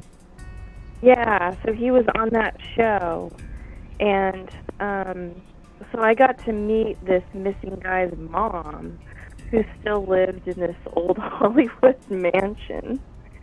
And so it was just weird. They just talked about it like it was no big deal. I go, "Yeah, their son went missing in 1989, and nobody's heard from him since. And he was on that show." And I'm like, "Oh, okay, that's so bizarre." But if you look him up, I guess he was hanging around Skid Row in the 80s, and, you know, he made friends with this guy who magically showed up in this missing guy's apartment. And they never considered that guy a suspect, I guess. So this is an unsolved, I think it was a murder. Well, you should send me send me an email with the name and everything on that one. I'll just. Oh, sure, I'd be happy to do that. I'll have to check I that just one thought out. it was a weird, like, old Hollywood, missing persons thing that these 2 old ladies just talk about. And I was really skeptical. I thought they were full of shit. But it was and real. then I went home and looked it up, And there it lo and was. behold, it was true. How old was it? When did this take place? He went missing in 1989, and his name is Adamhe. Yeah, well, just send me an email. I'm not going to look it up right sorry. now. I'm sorry. Yeah. Anyway, that's my story, and hope everyone has a good evening. So you're up in Seattle, right? I am. I'm up in Seattle. I'm moving very soon. I'm moving to Tulsa. Wow, what are you doing over there? Well, during the pandemic, my mortuary school closed, and I had just completed my first year of mortician school. Then you've called here before, because I think you've told us that, right? Yeah, I called before. Yeah. Yeah, mortician school. All right. So I'm going back there to finish school. So you don't have any problem with like just seeing dead bodies or anything? No, not at all. I've seen a lot of dead bodies, especially in Missouri. Yeah? That's why I always tell people, like, doesn't matter anyway, everyone's going to die alone. Yeah. I remember. But, yeah, it doesn't bother me. I saw lots of, I think the first week that I was a funeral apprentice in Missouri, a guy drank 22 beers, turned on the heater, got too close to it, and burned to death. Wow. And you see all these. You must have some, Yeah. I bet you could do a whole bunch of stories on things that you've seen. You should do a podcast. I probably could. I've also seen a lot of death at home, because I did, before I got into the mortician service, I did hospice care at home. So I saw a lot of deaths at home as well. Yeah, good night, Linda. Yeah, so when people die, they just call you over there and you come and collect them, right? Well, actually, I was there from like the beginning of when they declined to when they actually died. So it doesn't really, when you're like 90-some years old, it doesn't take much to send you, you know, you're fine, and then the next week you're on your deathbed, literally. It's always like a fall or usually like a urinary tract infection, believe it or not. Like an elderly person? Yeah. Yeah, I mean, I've worked with a lot of elderly people, I've worked with a lot of like young people, but in Missouri, people died really young in Missouri. Cause they I mean, did what made you become a mortician? Like, what made you think? Well, when I was a kid, I was exposed to death quite a lot because I had some pretty tragic things happen in my family. And also, two of my uncles were highway state patrolmen. And I grew up in the 70s, so we looked at magazines and stuff.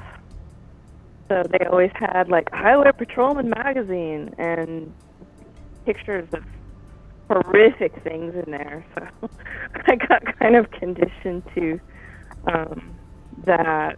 And I also went to my first open casket funeral when I was 16, when the guy went through the windshield. Wow. So there was a lot of death in my life, like very early on. So you just said, but what made you then pick it? I mean, what drew you to it? Well, I'm medically trained, and I also did, again, a lot of home hospice / death care. And I also noticed that I was good at that. I mean, good at being just there for people when they're passing and not being uncomfortable with it. And yeah, people can probably sense that if you're not. So you made them in their last moments, I made them comfortable, and I made the family comfortable. You probably almost made them feel like it's normal. See, I think that's one of the things people, you know, it's like when you're dying, it must be a weird moment because it's like, wow, I'm dying. But every single person that's ever lived, like you can watch a movie from 100 years ago, and everyone in that video is dead. You know, so because it happens to everybody at some point. Right? Well, but I worked in rural Missouri. It was a population of like 9,000 people. So I say that people died young in Missouri because, especially in car accidents, people didn't wear their seatbelts. That was a huge one. You know, you could walk into work at 8 a.m. and you'd have like 2 guys be taken out the night before because they were drinking and driving their trucks, and then they're in a ditch. So I had to hand over somebody's wallet to somebody's sister. Their brother got high on something and didn't wear a seatbelt. So I saw a lot of tragedy that could have been avoided, that's for sure. Wow. So I drive very carefully myself. Yeah, well, that's good, because you see what you can. Well, the thing is, you probably should walk around in body armor, because it's like you've seen so many different things. Why wouldn't you just put body armor on to avoid all those things? Right. Yeah. Right. That's why I always tell people, like, appreciate the little things, because you never know when your life's gonna be over. What was the thing you said? You said, you know what else? You know what else? What were you gonna say? Oh, I was gonna say, death is expensive. Yeah, Very it's like expensive to die in $7,000, right? 7 to 10.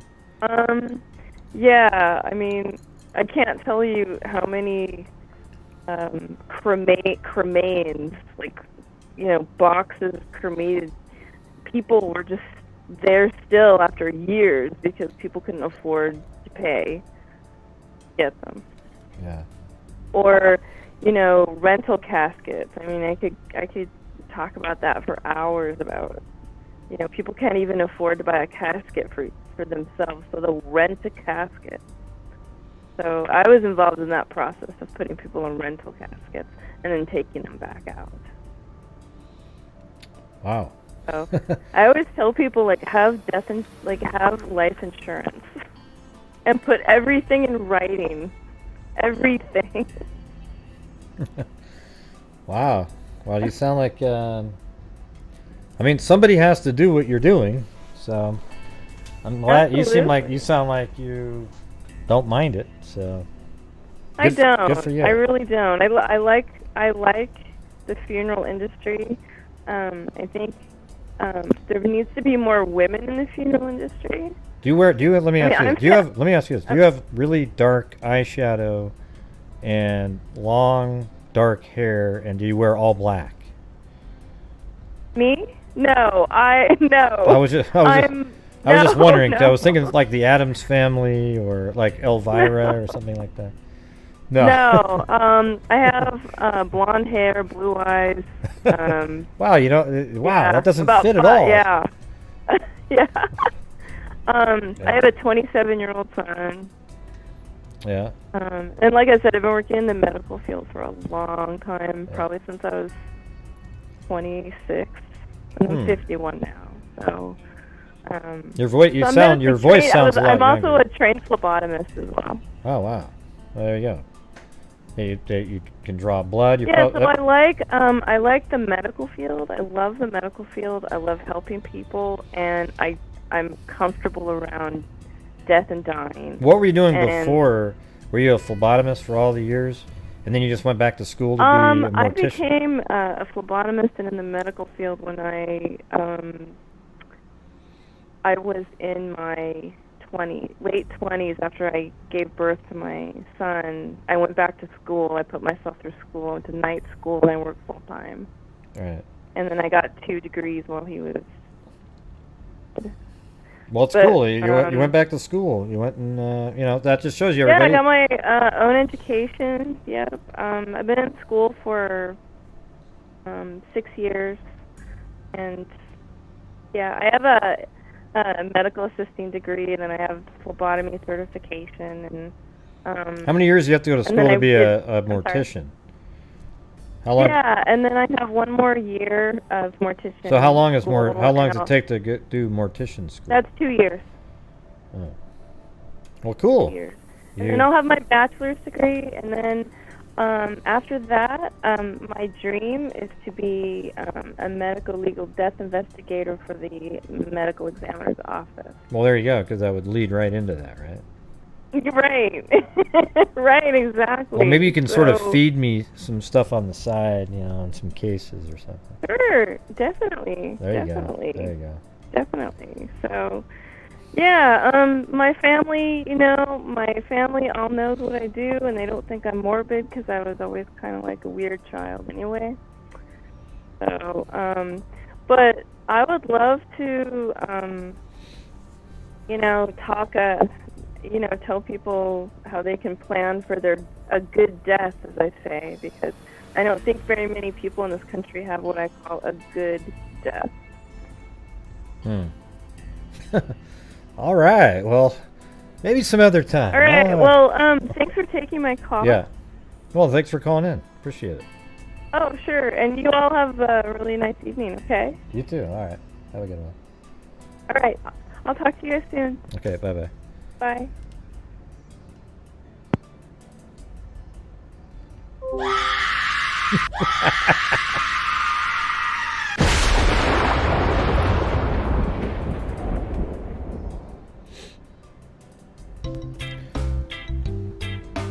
Yeah. All right. Need my vacation time. And this is when you guys can help support the channel, because tonight we're woefully behind a normal night. In fact, right now we're at a quarter of a normal night. So we'll see how this goes, and if not, we'll just move on to, we'll wait for tomorrow's show and see what happens. Hey, thank you, LM. Yeah, we're barely even at a quarter.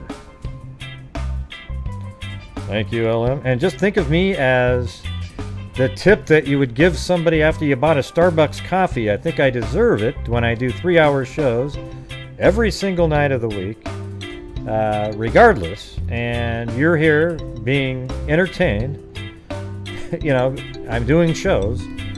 So that's how I look at it, you know. And not only that, it's the main point of it is it's important because at the end of the month, we support charities that were really struggling during the pandemic, especially Texas Equus Search, okay? All right. Let's see. Hey, thank you, LM, Kit, and John France. Oh, there she is right there. We can see her right there, the Mortician. Yeah. Yeah, I mean, I don't know what the word is. When you're building a puzzle, are you entertained, or what do you call that?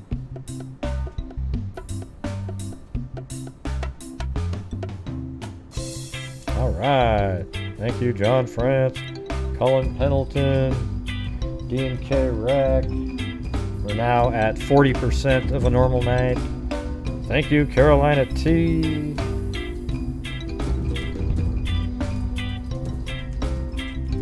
Da, da, da, da, da. Hey, thank you, Ginger Smith and Jen H.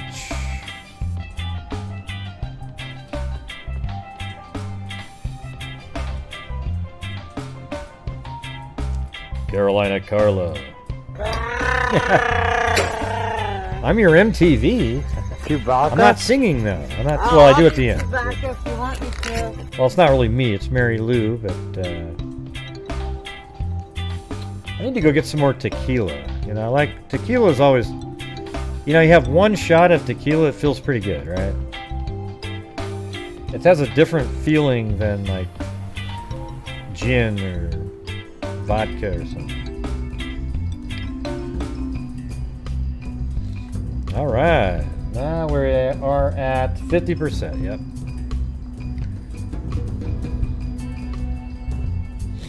Yeah. What kind do you like there, Kit? Grey is the men calling in momentarily boom. Thanks, Carolina T, Ginger Smith, Jen H. Chewbacca? I'll beat you back if you want me to beat. Awesome. Have a brewski and a Starbucks. I'll make the horse for like the lower donation amount. I'll switch it out with that lady. We don't need that lady dancing anymore, right?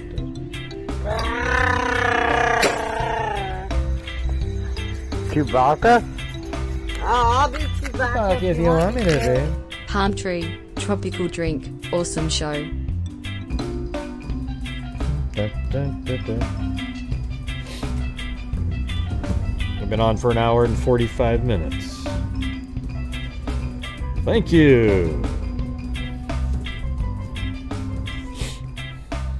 Told you before, you're my MTV. I'm old. Yeah, you have a young sounding voice, Kit.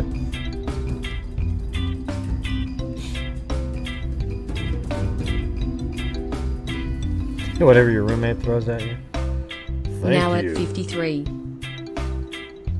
Thank you, Ria Mazzarone. Yeah, now it's about 53. Well, there you go. Me too, me too. I'm 55s, and I know I look 22, so, you know, I don't want to... No? Okay.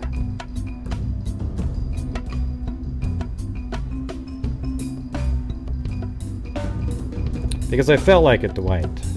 I felt like it, that's why. Hey, thank you, Quietly Frozen! I was just reading your comments, whining, you know, back and forth with Holly, you know, like, you know, that's what I thought too when there was a pause. I went, you know, it just kept going on and on and on. I get tired of that stuff. Yes, I am, Amy. Yes, I am. Thank you, Quietly Frozen. And there you go. Now we're at like 70%.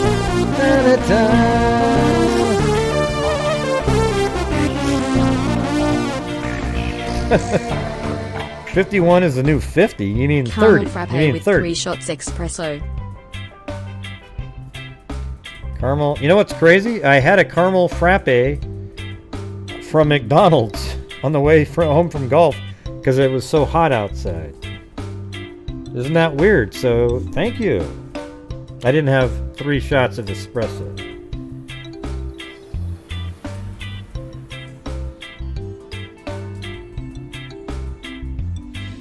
Yeah, I think it's amazing to pick something like that. Somebody has to do it, right? Oh, look, a day over 29. All right. You know what? You know what? A funny joke would be. Yeah, great. You don't look at on my birthday. Say I don't look a day over 56. 29, Gray. Yeah. Thank you, Denise Smith.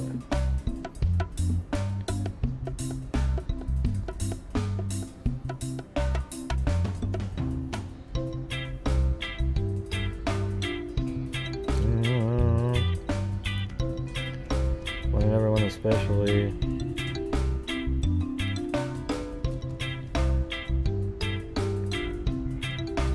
What did that say? Oh man. It's yawned, I'm tired.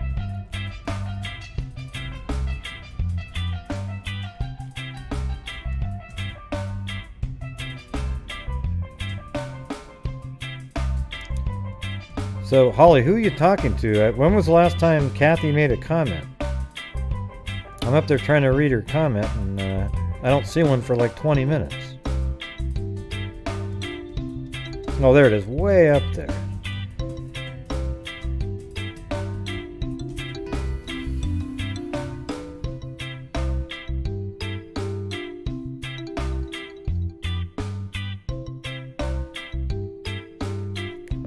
I don't even know what show you're talking about. Oh, 6 Feet Under. Somebody told me they wanted me to watch that. Oh my god. Now we're over the...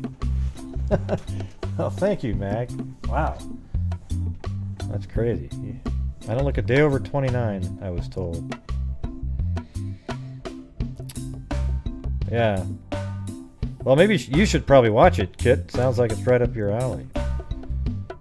Wow, thank you very much, Mac.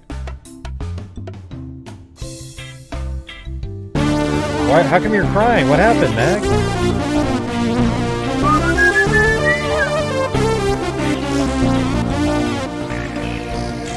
That's what I was told, Beholder. That's a good show. Love Gray and My Freak Family. Is that why you have face. that emoji?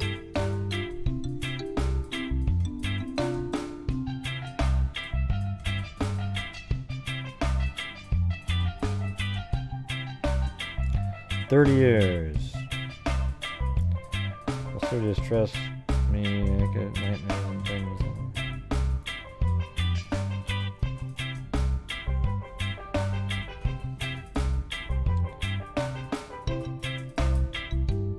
Yeah, somebody said it was good. I don't know. How many seasons are there of it?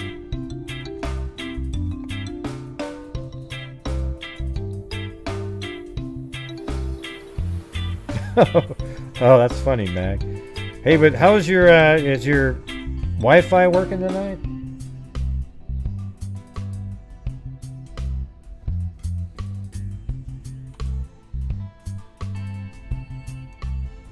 Okay, maybe I'll check that out. Well, my friend on Facebook wanted me to watch that.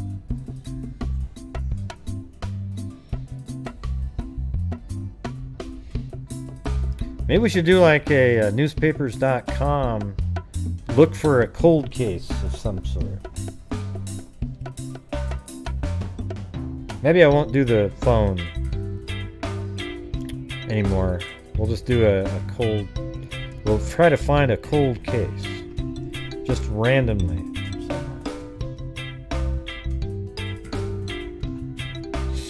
Oh, by the way, D and K Reck, they sent a box to Colleen Fitzpatrick. It had a DNA strand inside the box. And she really liked it.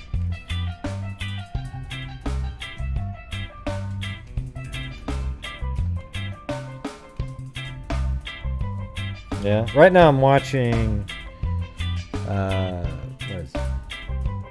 I can't remember the one that they were on a plane and then they lost 5 years of their life. That's what I'm watching right now.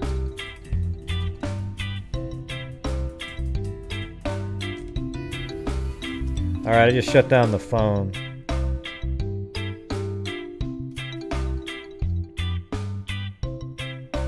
Alright, so let me get out of here now. There we go. Now we're back to... Yep, she liked it. So there's no more phone anymore. So... I think we'll just go switch over and try to find... Yeah, Manifest. That's right. So I'm on season 2 of that. I think it's sort of a new show, right? Like, is it end after 2 seasons, or are there more coming up? Oh, really? Gen H? Wow. Fireworks were illegal in Oregon this year. Although it sounds like fireworks downtown every night.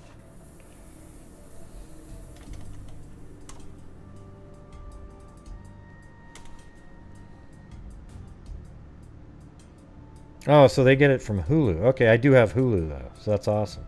Excellent. Can't wait. That's crazy. And I also I still have to watch this recent season of Handmaid's Tale. I haven't seen this season yet.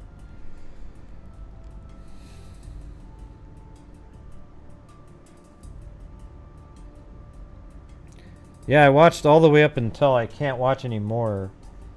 D and K Rec. Season 8 or 9 is where Netflix has it, and then I think 10 is somewhere else. Like you probably need AMC, something like that. Oh, you saw me with wearing a suit and tie there, Haley?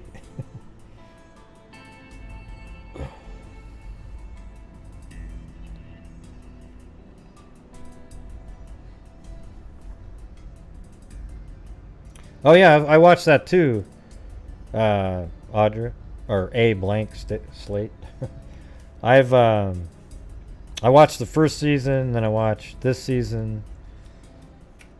It's crazy. It's so intense. The Black Summer. It's like there's never really a moment where you're just kind of relaxed. Not even 1 second. It's just like the entire.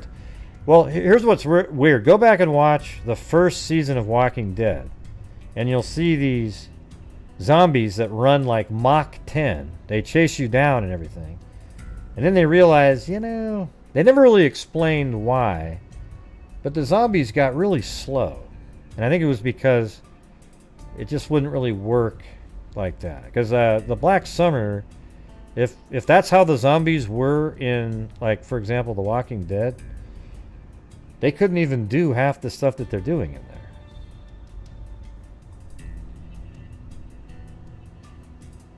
Right?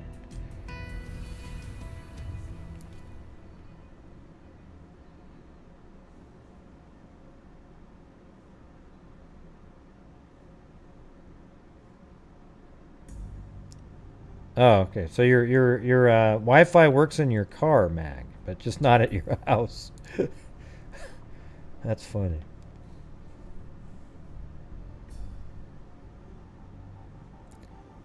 What are you talking about, Charles? Who shut what down? What are you talking about? Right. But they never really explained on Walking Dead why the zombies all of a sudden got really slow and lumbering. It'd be tough to have a herd of zombies that run, 25 miles an hour, right? I know, I turned it off, I said. Yeah.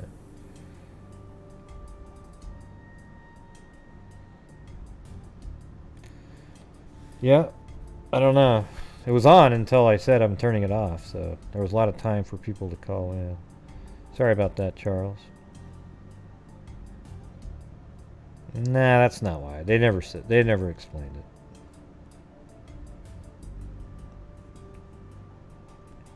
They don't get any quicker after they eat.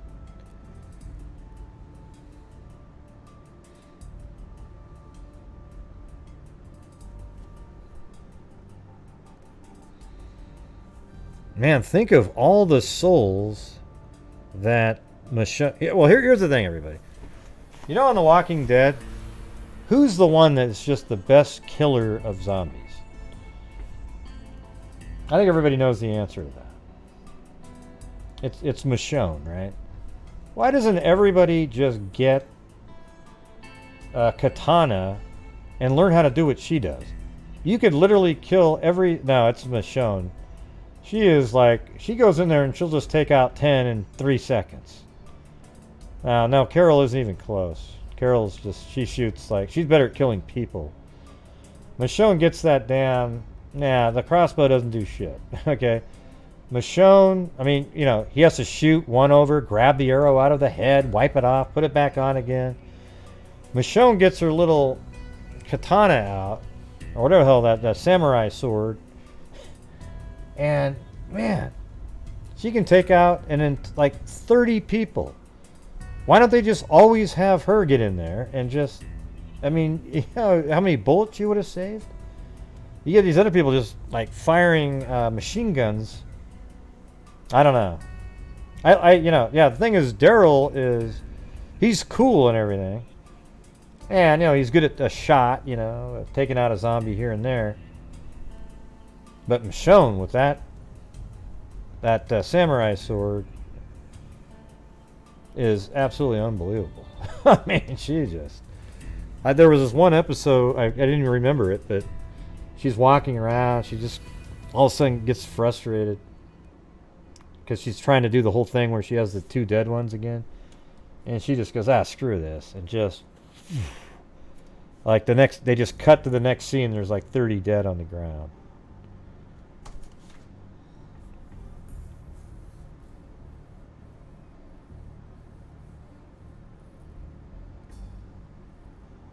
Yeah.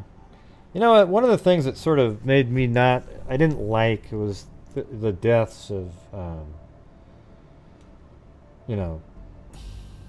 like shit, I can't even remember the name. The baseball bat, Negan. That just sort of, it was a little too much, I thought.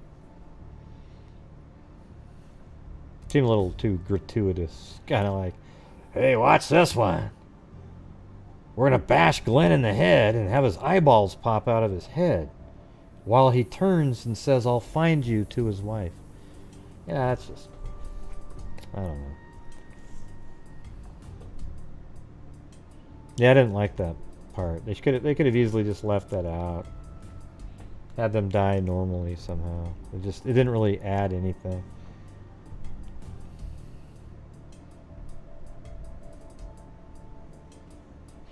Pinch poke, owe me a Coke. Huh?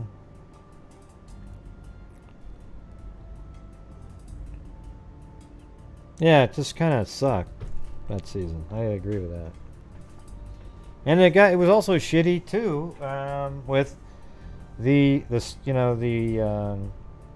I don't know what you call them, the people that wore the skin, and then they killed off about 8 characters and put their heads on top of poles. Man, it's ridiculous. Thank you, Carolina Carla, for a hot dog.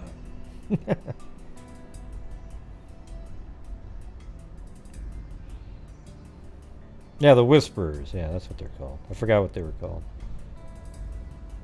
Well, the first time you heard the Whisperers, we were thinking of evolution and stuff, and even like Eugene thought that. I think it's Eugene. All of a sudden, their names aren't popping into my head.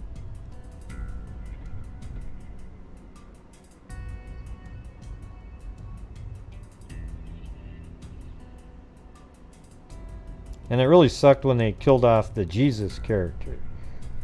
You know, he was like a badass. He was just like Michonne. And no, then he swung and then a zombie ducked. And that's when we knew, hey, something else is going on here. Yeah, I liked him. They got rid of people that were... I mean, I don't know what you're doing. The show makes so much money. Just keep people on it.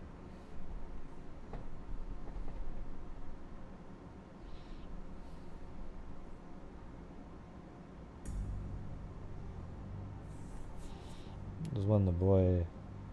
Oh, that's when he lost his eye? Huh. Yeah, I got pretty good after that, too.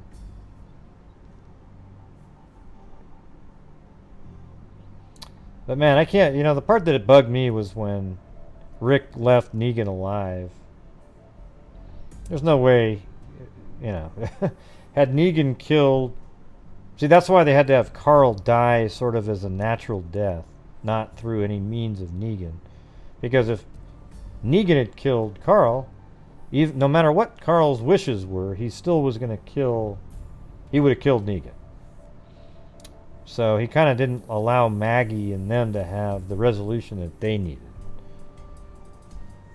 I thought it was kind of bogus, really. Even though it looks like he's sort of turning into a helpful person. Yeah, I've watched Fear of the Walking Dead since the beginning. It's not as good, but it's not as bad as... It really was terrible. The Fear of the Walking Dead was terrible the first few years because the mother was one of the worst actresses I've ever seen. Literally in my entire life, she was absolutely the worst actress ever. I don't know where the hell they found her, but they finally got rid of her, but then they got rid of the dark-haired son that she had, and he was an awesome character.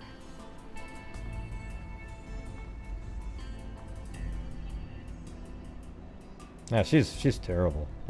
The mother in Fear of the Walking Dead, just the absolutely worst actress in the history of the world.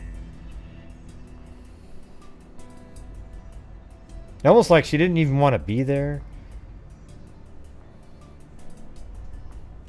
Oh my God, you better run. There's a zombie after us. That's the quality you got.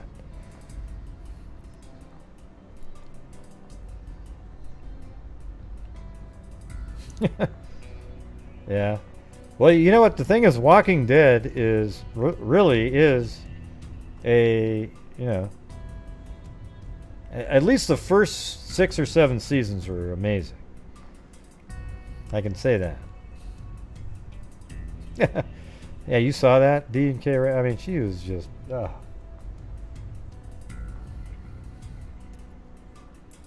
Oh, she went to Prison Break? Did she do any better when she went over there?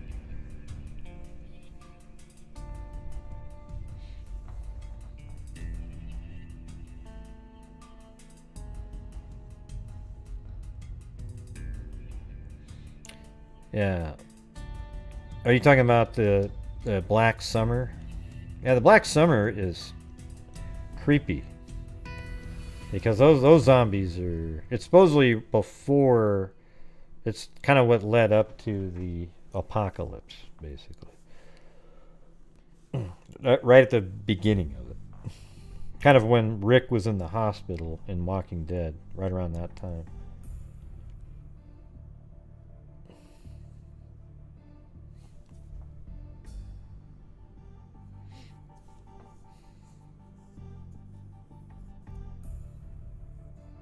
Yeah, it doesn't remind me of that at all, Moonshine Girl. Yeah, not everything reminds me of every case that's popular. Yeah, doesn't seem like that whatsoever. When they were looking for Sophia, it seemed like she was probably killed by a zombie. And then she ended up being in the barn, and that sort of was when everything became real to all the people that lived at the barn, at the farm, I mean. Because Rick pulls out his 44 caliber Magnum, whatever the hell he's got, and just shot her right in the head. Because these idiots living there thought that they could cure all these people, and were storing them in a barn.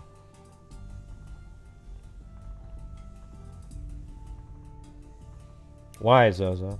Why are you asking? Were you going to call in for the first time ever? Or?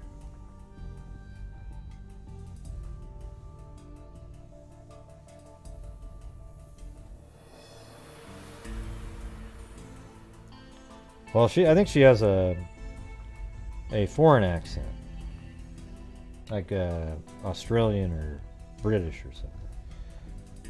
Almost everybody in Walking Dead has an accent. Yeah, she's never called in before. Well, she called in and did a happy birthday one time. Yeah, like 2 years ago or something.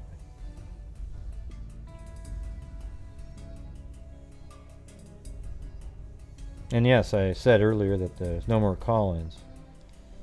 Did somebody ask you if they could call in or something, or? I don't know, it was like years ago.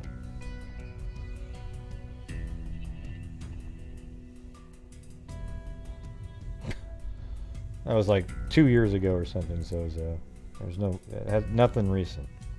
But anyways, why did you want to know if we're still doing call-ins? Curious. Good morning, Georgina Stoliker.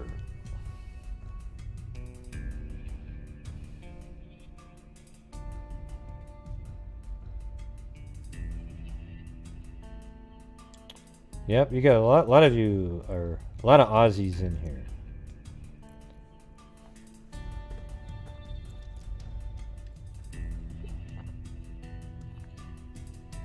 Yeah, we know what you meant. But So-So is pretty good too. She's So-So, you know. Just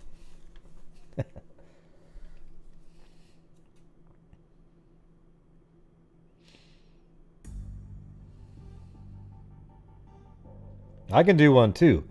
Here's my great southern accent. I can do what Gray does in 4 hours in 20 minutes.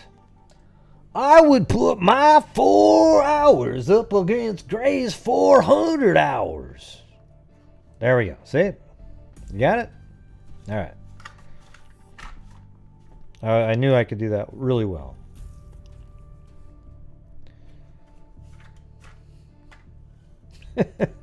It was bad. I was imitating well, I'll tell you what.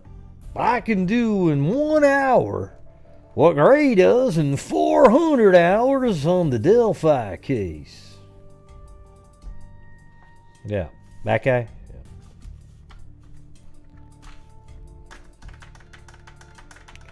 Crikeys, Gen H.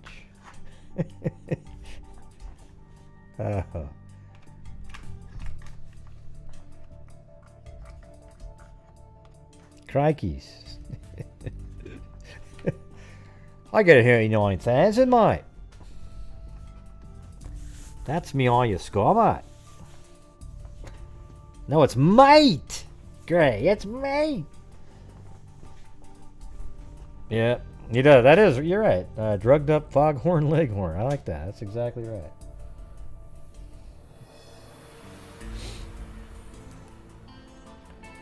Sassmere. That's Sassmere. Are you out there, Sassmere? Love you, Sassmere.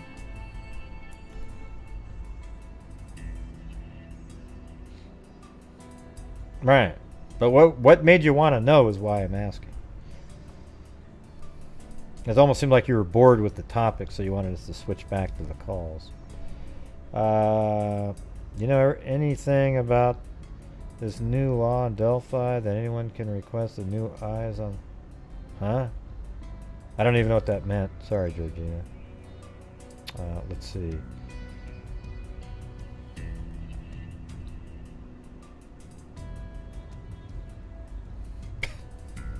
So. That was pretty funny, though. Come on. Right.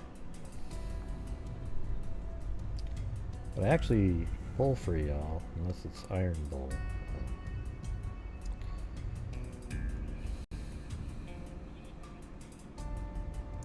Great, now let me tell you something.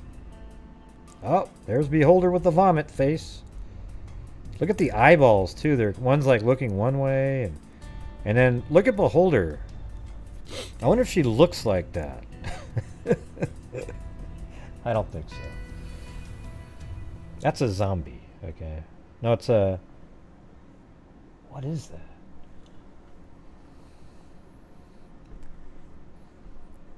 Yep. Oh, there's some more vomit.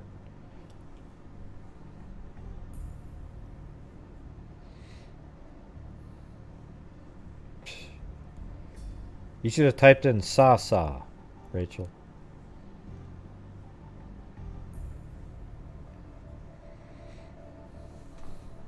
Then we would have went, oh, see, there's something stuck on her computer. She keeps typing in the S's.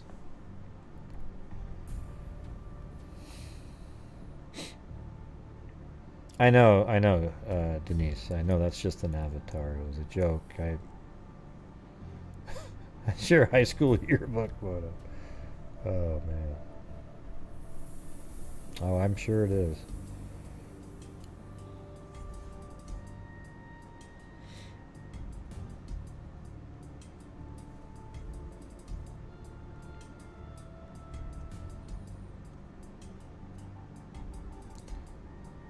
Yeah, I've seen that character like in a movie or something.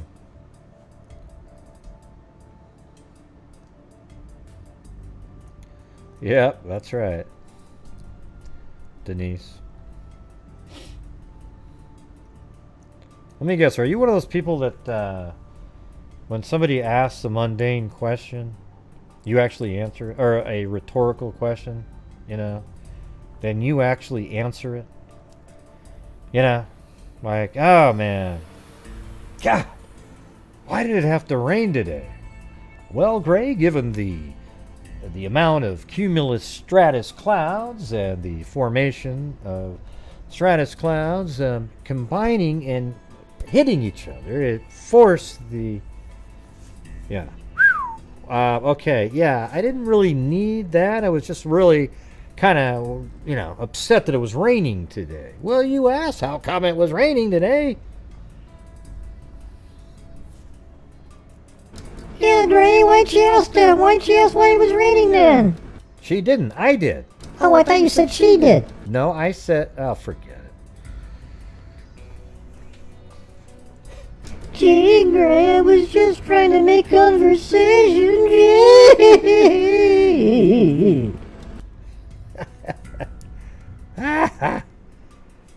Poor Mary Lou, huh? That Yeah.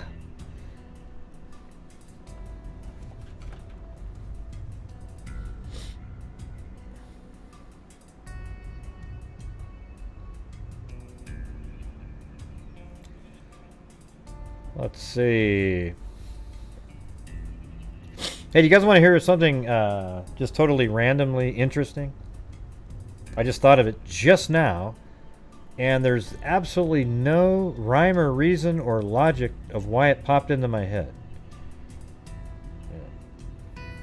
Yeah, so let's see. I went to Bonneville Dam one time, and there's like these fish hatchery or something like that, like a fish hatchery out there, and they actually had this story that they actually showed how it worked. You know how there's a little enclosed area where there's fish swimming around and they feed them, and there's like a pump in the middle that pumps water in, and like a circular, I don't know what you call it, like a fish bin or whatever. Anyway, well, anyway, there was these ones that were in there that were like 4 inches long or something. And then one day they came over there and there was the 4-inch long ones, and then there's these ones that were like 20 inches long in that same bin, or what, let's just call it a bin. And they were like, how the hell did this happen? So then they lifted up the grate that had the pump, and then there was about 10 more in there trying to get back into there. And it turns out that there were baby salmon or steelhead, whichever fish it was, I don't remember, that they raised in there, released. They went out to the ocean, and they always go back to where they were born. So they literally swam up a creek, into a pipe, up the pipe, into the piping system, and then up into the grate, and a couple of them pushed through and got into the pool where they were originally born. Isn't that the most wildest thing you've ever heard? It's like, wow, how in the hell would you... I mean, whatever that thing is where they can detect where they were born is pretty crazy. Thank you, Carolina Carla. Yeah, I'm hanging in there.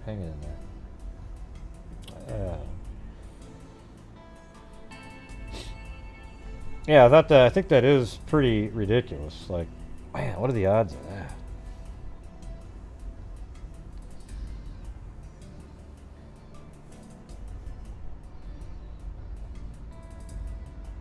No, they come back to spawn, right? So wherever they were born, they come up and spawn in those same creeks, and they were actually able to determine, there must have been, I don't know what they're sensing though. That's the weird part. Like it pumps water into the pipe and it drips into the water, and then the salmon gets up to that and goes, oh, I need to go up there, jumps up into the pipe. I mean, that's just weird. Got to put a camera on one of those suckers. Nothing. What do you mean? What do you mean? And then what happened? What does that even mean? God, that's crazy. That's just it. That's the story. You must have missed the part that was interesting. Got to pay attention.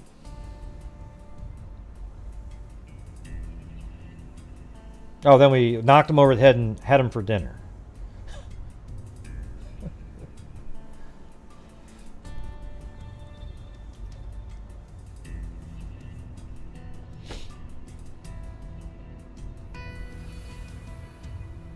I know, it's really bizarre. And then to go back to the original pool that they were born in. Raised.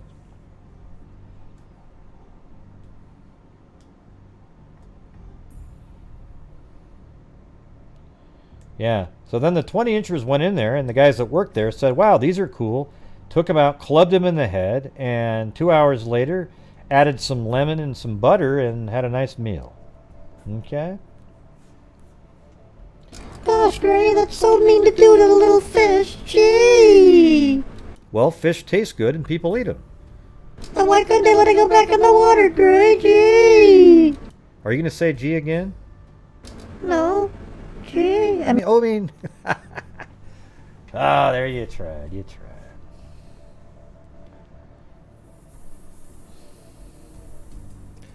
Speaking of eating their kids, I've told some of you guys this one before, but the so another one of the craziest things in the world. So there's probably some new people here, but the gastro brooding frog. Okay, don't forget that one. The gastro brooding frog, who through evolution, I get, whatever you want to believe. Anyways, through evolution, after laying the eggs and having them fertilized, the mother would eat the entire sack of fertilized eggs and eat them. However, the sack of eggs contained a chemical that neutralized the stomach acid inside the gastric brooding frog, and therefore it felt full, and it would sit there, and the frogs would all mature, and eventually the mother would just open her mouth and about 50 frogs jump out and scatter around. Isn't that wild? Absolutely crazy.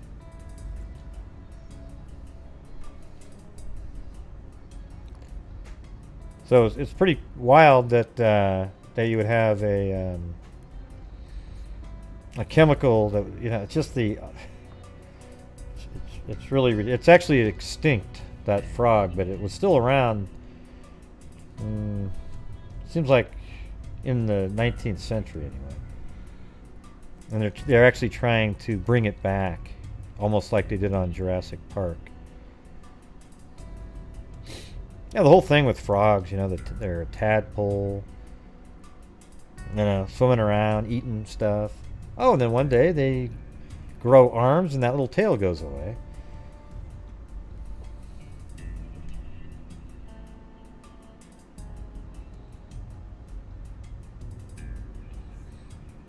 I used to catch tadpoles, put them on a hook, and bass love those things. Oh yeah, what kind of frog do you own, Kit? Things are starting to come into to a full picture here, Kit. Okay, frogs, Mortician. We're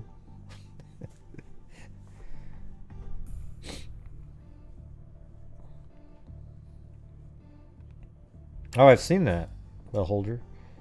Yeah, they all kind of go around and almost like they're doing a little morning ceremony thing.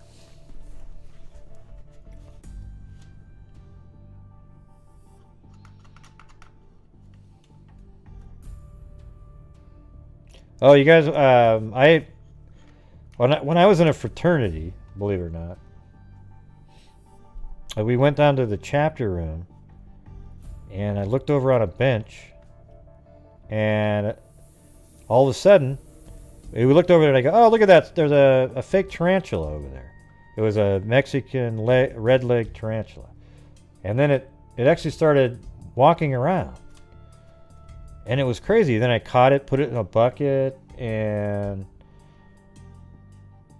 But, this is Oregon. They don't live there. Okay? So here's what the crazy part is. It turns out that one of the members in that fraternity lost their tarantula 2 years prior. Okay? And it literally lived down in there. So the entire time people were giving, we were down there hanging out, it's like living behind the podium. Oh man, unbelievable. See, now look at that. Remember when I brought up Elvira, Kit? So now you've got, she's into spiders, everybody. She loves frogs, and a mortician. Okay, now we're on to something. We got it.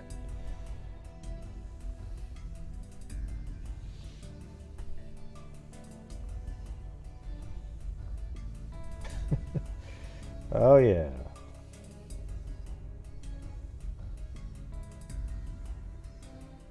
I've actually seen wombats. I don't remember if it was on Tasmania or wherever the hell that was, but I was in like a zoo maybe. Now, the weirdest thing in the world is the platypus, though, you guys, right? With the... I think they're in Australia, too, or Tasmania or something. But they've got webbed feet. They are a... I think I don't know if they're a marsupial or they are, you know, a mammal type, you know, like... It might be a marsupial, though. Are they a marsupial? Well, whatever. No, they're not a marsupial. They lay eggs like ducks, right? Marsupial would be if it had a pouch. I don't think it does. So anyways, it lays eggs like a duck, has a duck bill on it, but has fur like a beaver, and then it has webbed feet like a duck, and then it has these prongs on its back legs that are poison, like really poisonous. They can kill you. So there you go. Yeah, they're just a mammal. Yeah. But it's weird because are they really with laying eggs? I think they're their own thing. They're just a strange creature.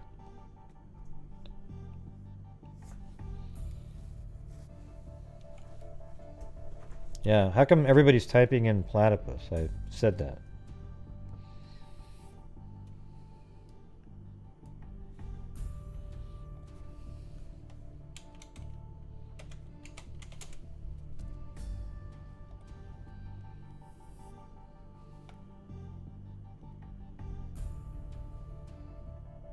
Yeah, it's a semi-aquatic, egg-laying mammal endemic to eastern Australia, including Tasmania.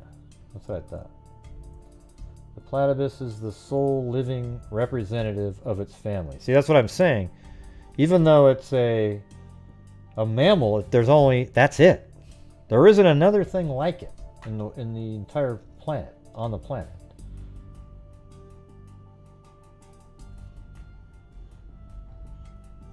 And they have found species in the fossil record, they say.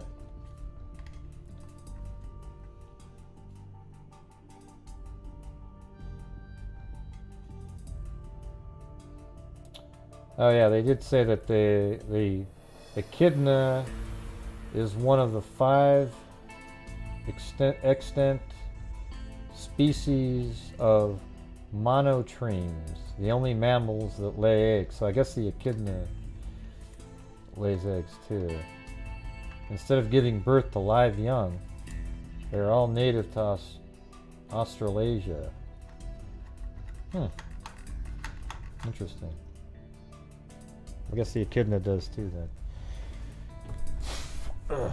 Everything's so different in Australia because that landmass separated from all the rest of the continents way before, so they had their own kind of sort of evolutionary track, and some of it's parallel evolution, you know, like the Tasmanian wolf.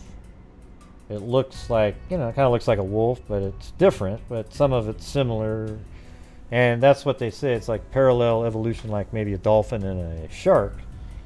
You know, they're absolutely not related at all because one's a fish and the other one's a mammal, but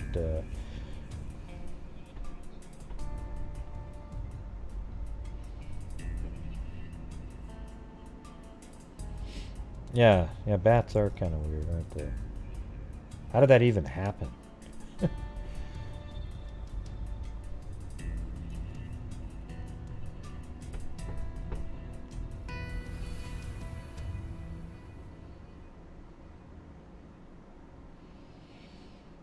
Yep.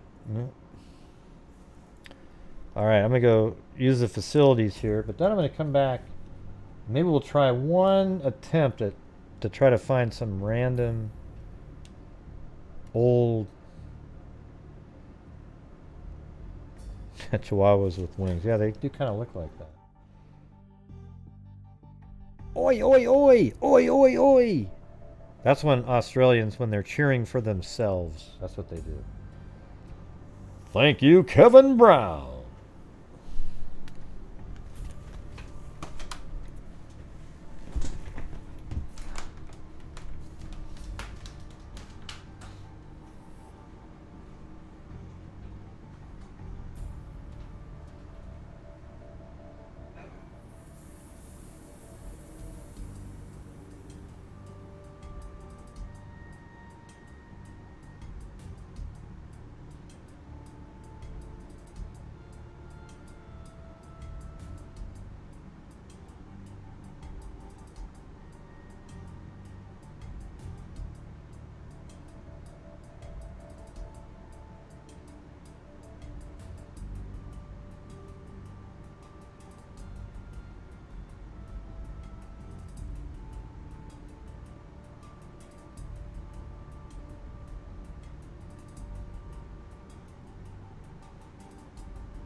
Yeah. Let's just pick some random. What's it like? Give me a random state, not one that's like everybody talks about all the time. Okay, Gray. Illinois. Forget it. No, I didn't get a haircut.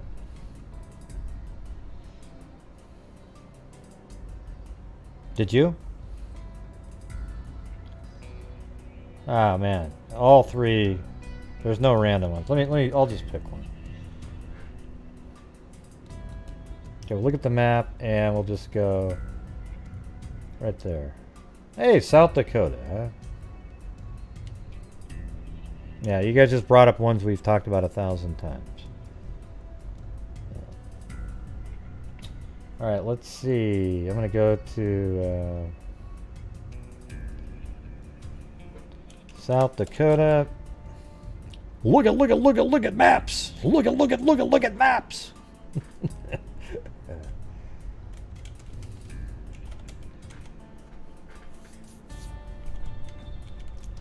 1950 to 1980. And then up here, say, unsolved murder.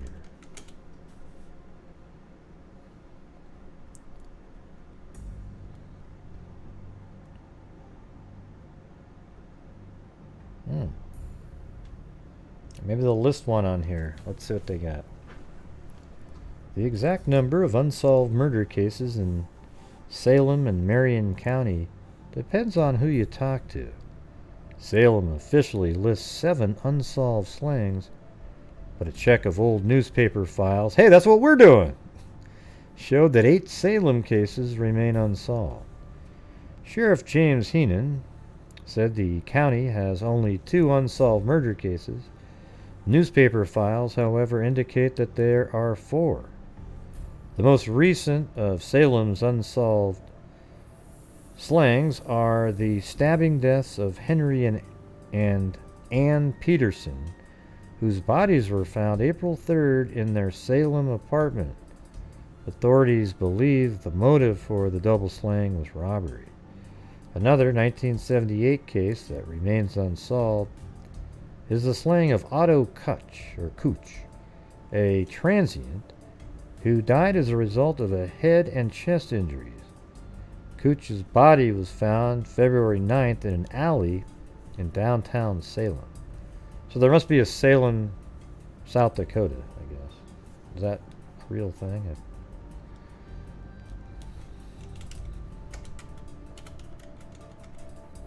Yep, right there.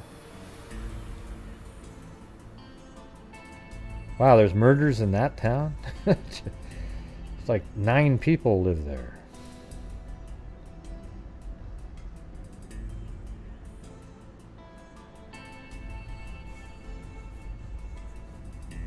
Hey, Sassmare. I'm sure you are, Sandra. You and Harvey are all on top of everything. You guys have every single thing. You know what's weird about everything, everybody? Like, you know, when somebody goes, oh, guess what? I'm related to George Washington. How come nobody's related to Jim the Basket Weaver at the end of town? You ever notice that? Yeah. Yeah, it's always somebody famous. Like, ask your friend, hey, do you believe in reincarnation? And when they tell you it's not going to be, they're going to say, oh, yes, I was related to Joan of Arc. It was unbelievable. Or Genghis Khan was my second cousin. You know, it's ridiculous, okay? But if you want to, if somebody, I would actually believe somebody if they said, yes, I was reincarnated. My name was Borgie the Shoemaker. Yeah, I made horseshoes for horses, and I really sucked. I didn't do a damn thing. And then I'd think, oh, there you go. This makes sense. All right. Yeah. Okay. All right. Yeah, so if somebody said that, you might believe them. But if there's anybody famous in it, don't believe them at all. Okay?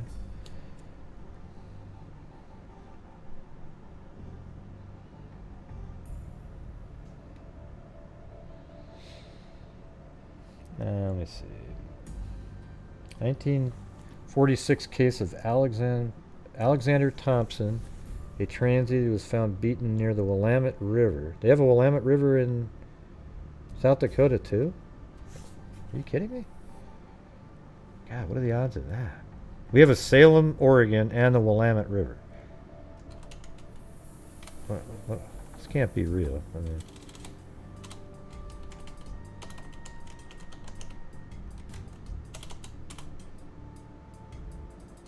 yeah, no, that doesn't make any sense. Hold on, what's going on here? Oh, that was this. I was going to say that is Salem, Oregon. How did that pop up when I typed in South Dakota though? It says the Capital Journal, Salem, Oregon. Everything that they were saying was Oregon, and then there was a Salem, South Dakota. What are the odds of that? Oh, they got rid of the location. That's what happened.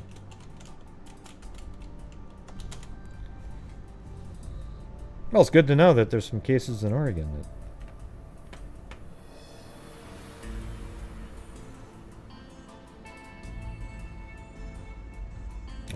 you know what, Georgina? I don't even doubt that a bit.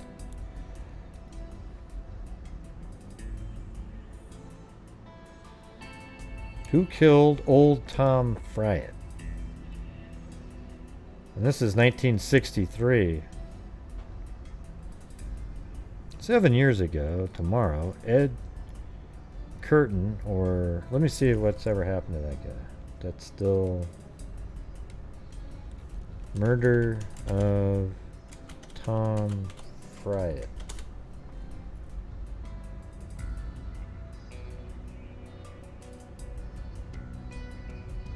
Yeah, nothing. Yeah.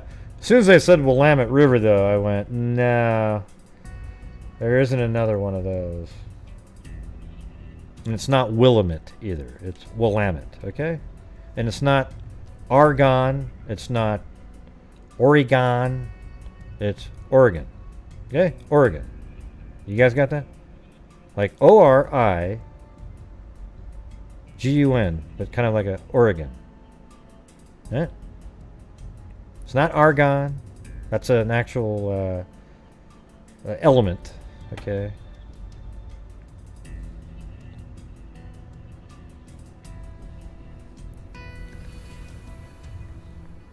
You did. Adniram and Carolina Carla. How come you guys aren't channel members, man? You guys gotta, sign up. There's the low tier too. It's easy. I have been to Coos Bay many times. I drive through there every year, actually, on the way to, I go to, let's see, when I'm going to Abandoned Dunes, after driving through Drain, and then I go through Coos Bay, and then I keep on heading south. So, yes. And when I was a kid, I went there to see about getting a logging job or something, but I was like, I don't want to do this.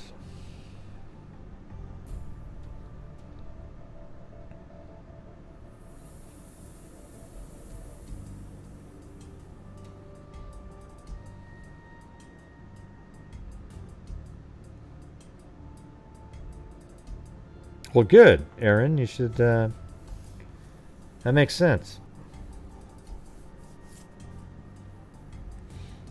Like Dexter. Yeah, a little bit like Dexter. Yeah. Oh my God, you've been to Oregon? No, let me know next time you're showing up. I'll go somewhere else. I don't want vomit on me. Oh, it doesn't matter. Carolina Carla. Let's see.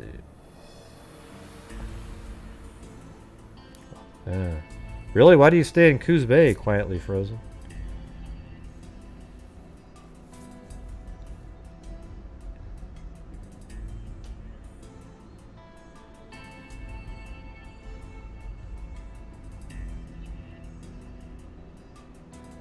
I want to read this one here.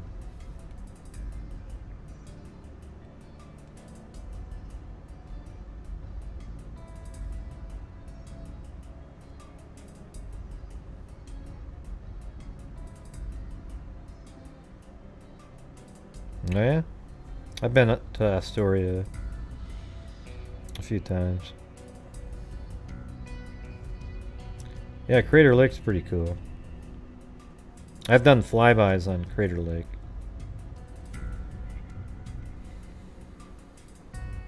It's actually the inside of a volcano.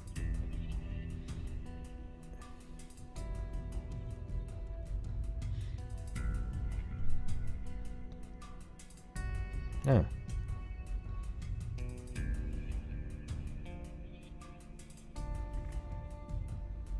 right, I'm gonna read this one. You guys can chat away if you want. I'm gonna read this one out loud though.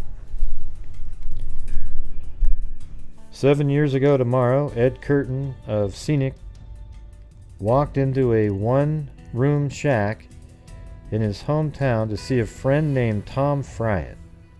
Tom was home.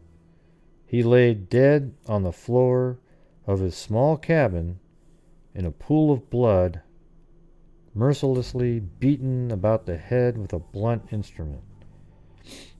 He had been seen alive about 9 p.m. Friday the 13th, ominously. Today the question still baffles state and local lawmen. Who killed Tom Fryatt?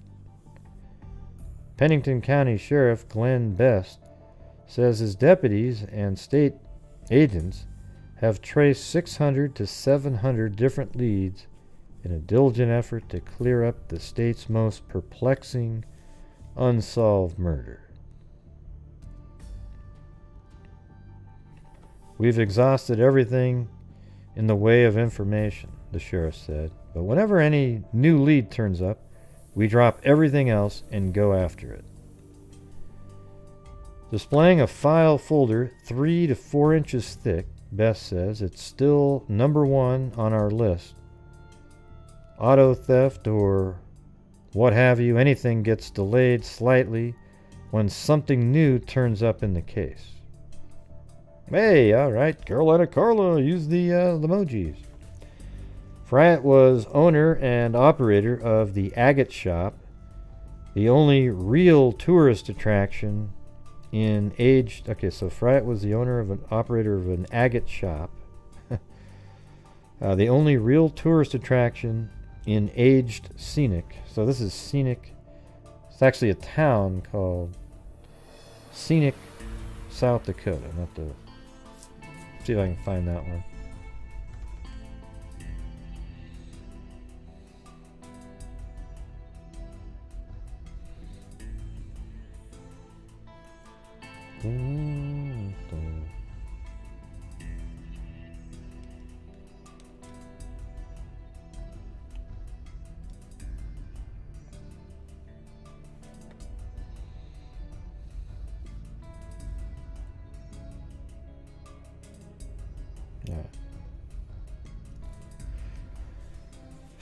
Where is that one? Okay, so Scenic. Did it open? What's this guy's name? Tom Fryatt.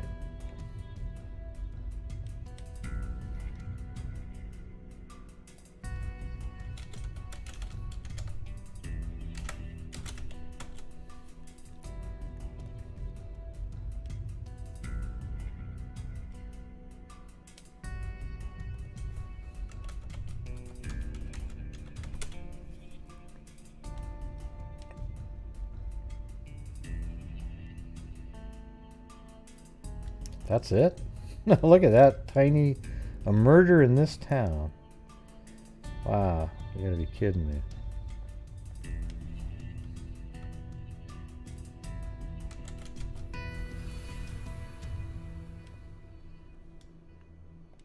South Dakota looks like Neptune or something. It's just...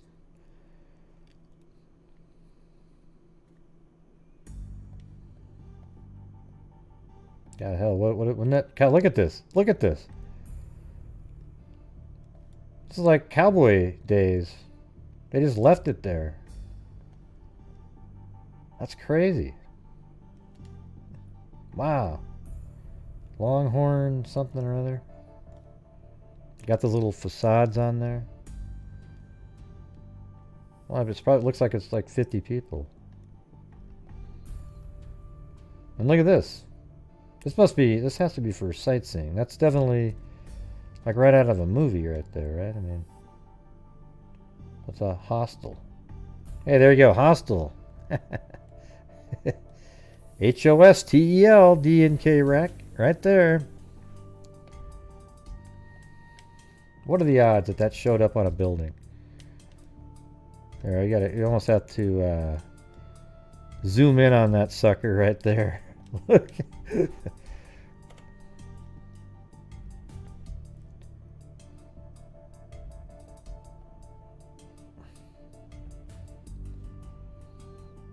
I got it. Boom.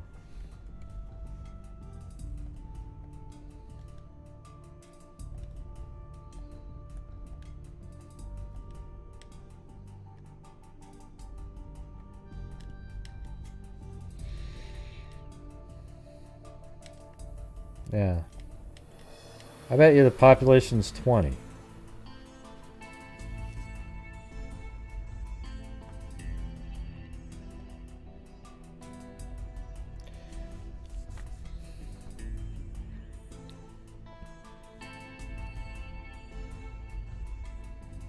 Alright, so, wow, so he's known. Fryatt was the owner and operator of the Agate Shop, the only real tourist attraction in aged Scenic, a wide spot in the road near the famed Badlands. So, wide spot in the road. So this must be the Badlands over here.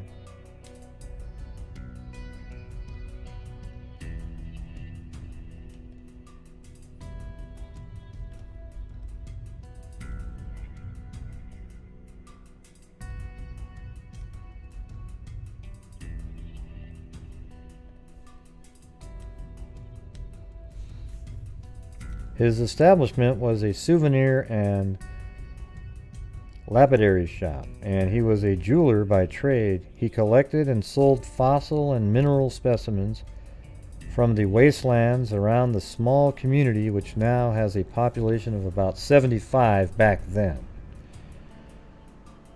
And so this happened in 1956.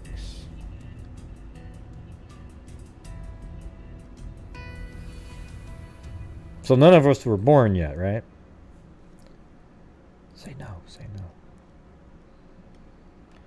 He was known throughout the United States as an expert on the materials he collected and rock hounds. The nation, he was known throughout the United States, isn't that wild? As an expert on materials he collected and rock hounds. The nation knew, I'm not sure what that means. The nation knew of Scenic only through knowing Tom Fryatt. Oh, yeah. So the nation only knew about the town of Scenic because of Tom Fryatt. Few persons in the 7 years since the sadistic slaying have been named with anything that could conclusively call them a suspect. State Agent Ray Dlive, who has logged countless hours on the case since 1956, says there has been about 20 individuals cited as suspects, and most are still considered as such. One or more of the several persons could possibly have done it. We've given 15 people lie detector tests. The old man was beaten on the left side, top, and back of the head, apparently while he slept. Hey, Mortician, William Campbell. Hey, you got that kit? One of your colleagues. Who was then county coroner, said the death weapon was presumably a blunt instrument, but no likely tool was found. A soldering iron was on the cot beside the body, but there was no blood on it and no indication it had been used in the beating.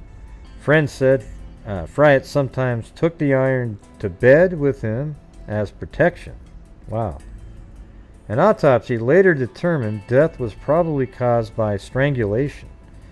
So he strangled, then beaten to make sure he's dead. Opinions in diminutive Scenic are divided as to the motive for the killing. Robbery, say some. The work of a drunken bum is another school of thought. Some have said Friat was a miser who was believed to have harbored a great sum of money somewhere in his cluttered cabin. Officers found only $6 after conducting the tedious chore of sorting through literally tons of material. It sounds like he was a pack rat, accumulated in the shack. But 2 wallets and a change purse Friat always carried were missing. The older gentleman was well known for his generosity.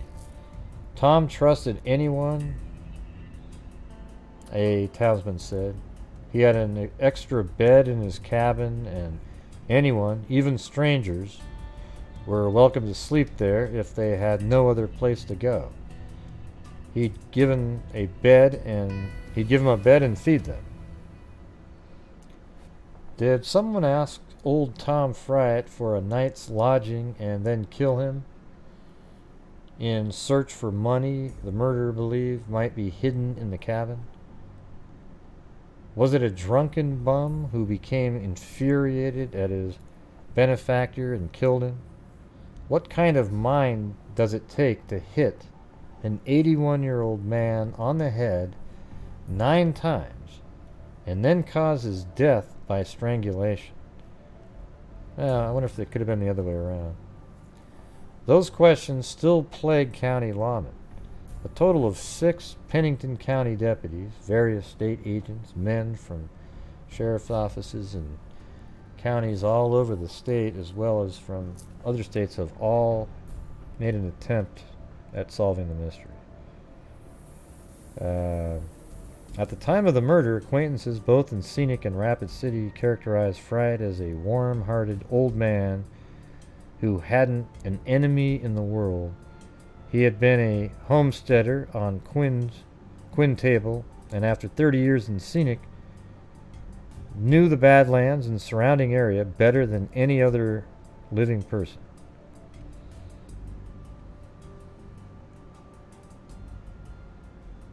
So it's Tom. So it'd been 19. Let me check. I'm going to go look at something. 1956.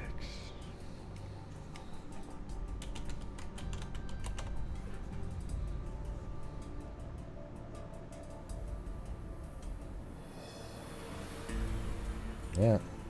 There you go. Isn't that crazy? I love newspapers.com. Several persons were undergoing questioning here today in the slaying of a Scenic souvenir shop proprietor. Tom Friat, 82, was found dead in his one-room shack Saturday. He had been beaten and choked. Pennington County authorities said Friat apparently was killed Friday night. This is Monday, so it would have been, 15th, 14th. So there should be an article on the 14th of January 1956. So January 1956. Then open this sucker up, and then 15th is the first one. So let me see if that's him, same name, but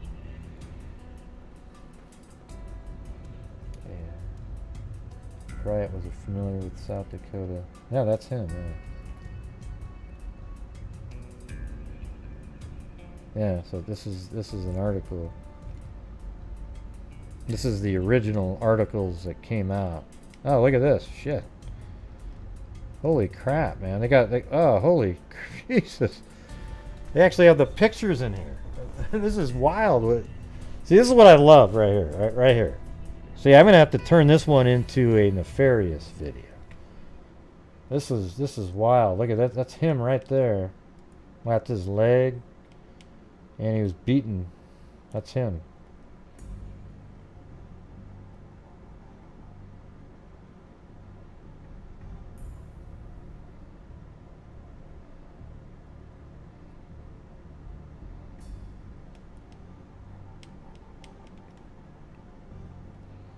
That's weird, man. They literally put the pictures in the paper.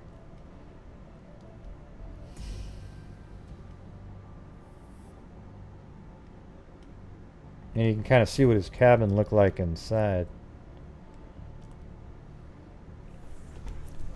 The body of 81-year-old Thomas Fryatt, beaten severely about the head, was found in his one-room shack in Scenic at about 2:25 p.m. Saturday. Pennington County officials immediately termed the death a murder, but were without suspects in the crime. The aged bachelor was last seen alive at about 9 p.m. Friday night when he left a group of men in a Scenic bar after watching television during the evening.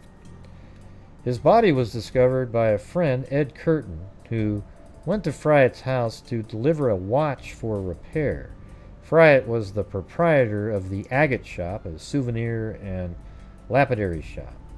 I don't know what a lapidary shop is. Let me see.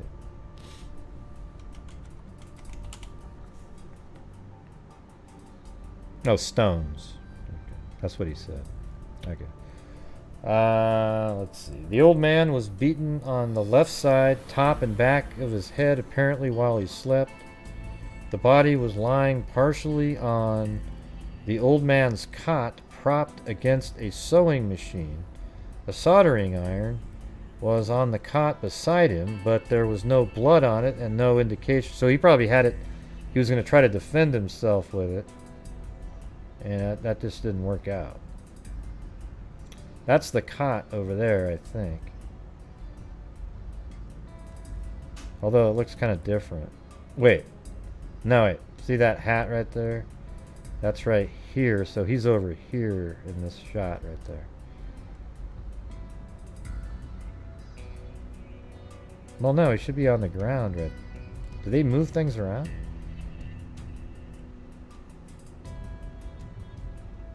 So, like in this picture, look at his leg is right underneath the chair. So his leg should be right here. That's the same. Yeah, it's definitely the same chair. There's another one there, but you can see the coat and the hat and everything are exactly the same. So he should be right there, unless they move that. But I can still see that dresser, I think, is right. Yeah, it's right there. So this should be, his leg should be right there in that image. I think you can even see this blanket, which is right there. So you can't see his shirt though. I think he's right there.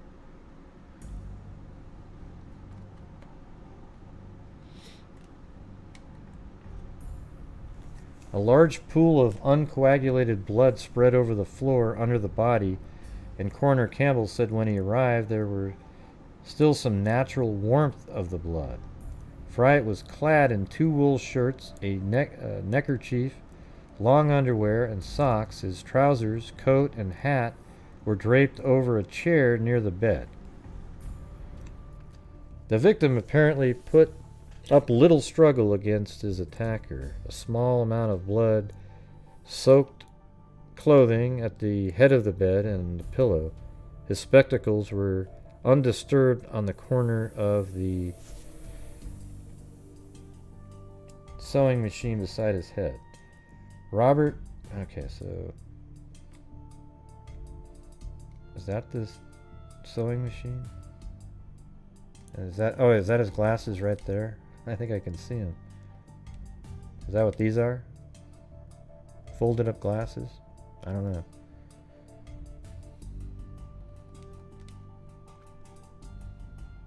God, I want the original photo of this one. That is, man. That's like, you could spend all day just looking at that. Trying to look and see what you could find. Oh, there's a sewing machine right there. So that is what this is. That's the same thing. And the glasses, I think, are right on the edge. So that is that. That's the sewing machine. Investigation continued in Scenic today in the fatal beating Friday night of early Saturday morning. Soldering iron, which Fright usually took to bed for protection is seen near the slain man's right arm on the bed. So is that it right there? That? Is that a soldering iron? Let's see.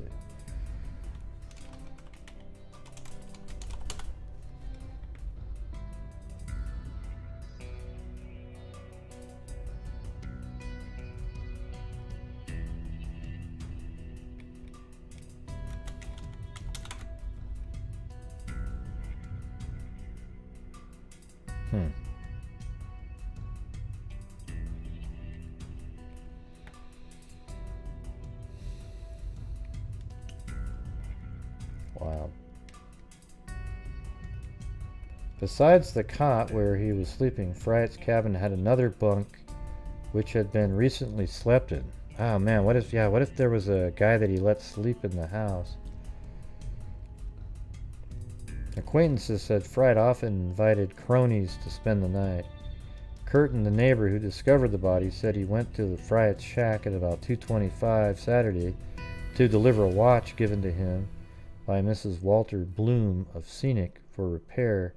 Curtin said Mrs. Bloom gave him the watch about 1:15 p.m. He said the door to the shack was open and he just stepped inside and found the body. He summoned other Scenic residents from the bar across the street. A tiny nightlight was in the single room. The remains of what was apparently Fright's Friday night supper was still on the table. A pan of potatoes boiled with jackets on was on the stove. The shack was crammed with a variety of belongings.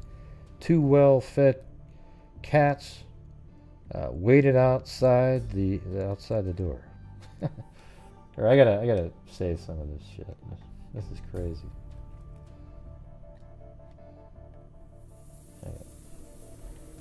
Tom Fryatt, 1956, South Dakota.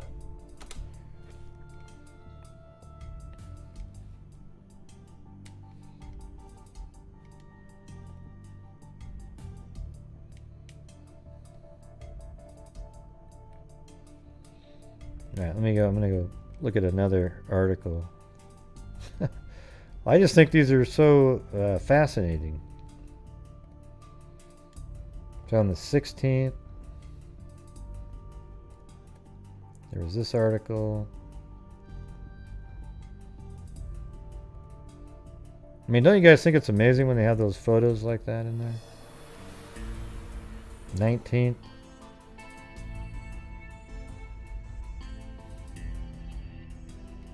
Yeah. Oh man. Is this? Oh, now we got all this. Look at that. It's the same damn town and everything. This is crazy. All right, got that one. So this is inside the house again. Definitely like a. Oh, we love this guy. Look at. This is crazy. Look at it. Says look. Tom Flyatt. Look. Oh man. Oh, this is awesome.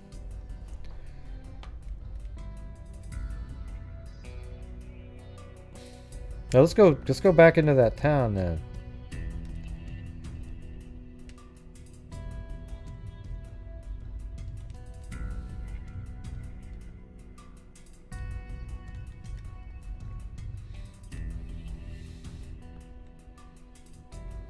All he had to put was look at maps and we'd have it.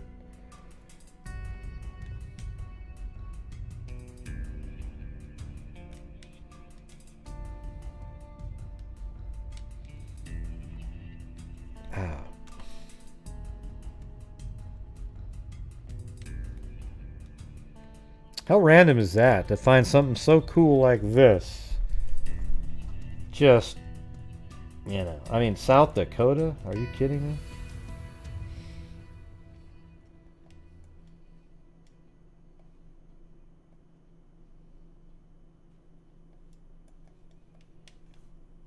I wonder if his building's... I'm going to just go look in the air right in town. That's where the saloon would be.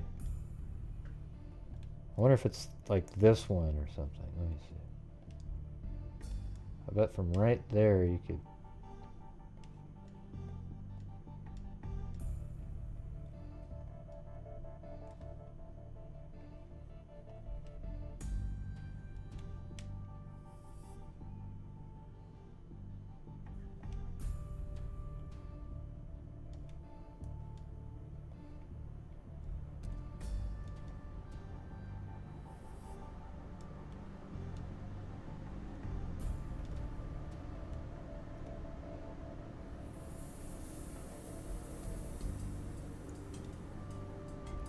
I mean, it's so old they could have.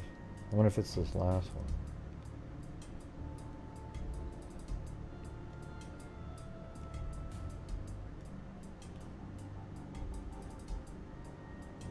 I think that might be it. It's just it's missing like an upper part maybe. I mean, it could be. It has some, like, it has this little door right there. And then maybe it just, I mean, it's square. Let me look at it over here though. If it looks like it's a normal roof, then not. And then look at it, it extends back similarly.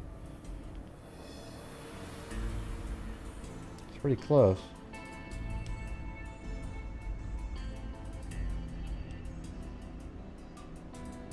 How about the wood going that direction? That looks too narrow right there, so that's probably not it.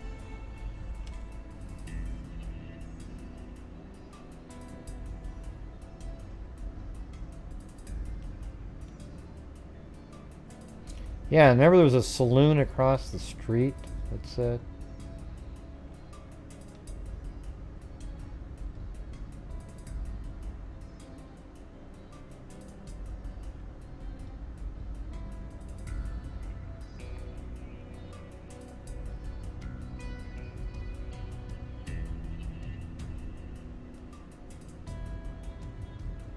That's a saloon. The sad part is this looks kind of newer, so it could have been over here and just torn down.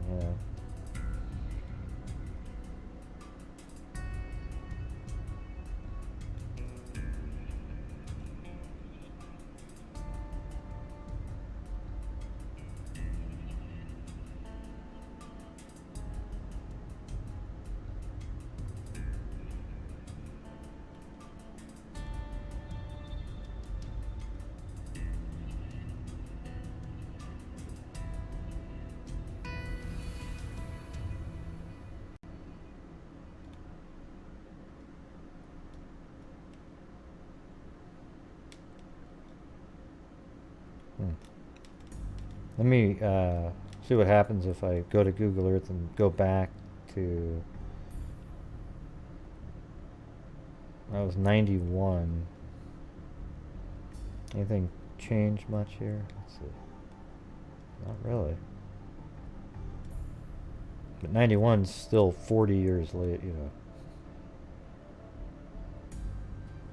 That's just it's like an old Scenic. I mean, it's called Scenic, right? That's exactly what it is. It's like a old cowboy town, from way back in the day. They even left it up so people can look at it. This is just what it looked like. But I bet you there was more buildings on this side, and his store was probably over there, because he said it was across the street from a saloon. And I think one of the, I can't remember which one it was. Was it that one? Yeah, that one was the saloon right there. None of this stuff is open. Yeah, Zozo doesn't get it. She's just, Now look at the skulls on top of this one. And it looks like they're longhorn. What are those? Sheep or antelope or something like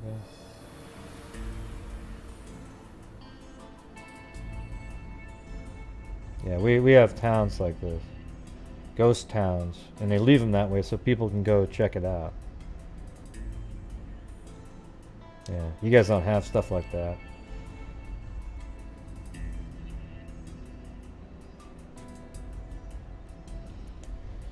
Alright, let's see what else we got in there.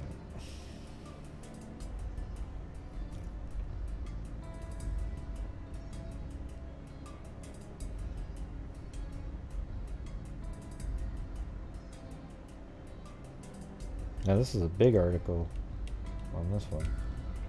And this is they're looking through the property for clues. Look at that guy.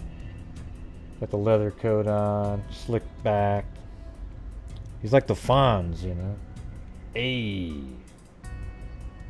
He's actually an agent. I've been conducting a diligent search for clues. Hey, let's see if we can find this picture right here, though. That's got to be, a lot of that's got to still be there. Alright.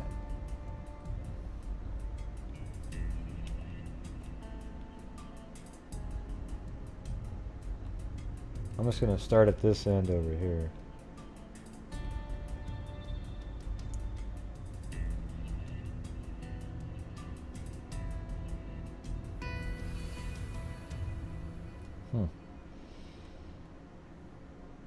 Yeah, it just looks like it's so different.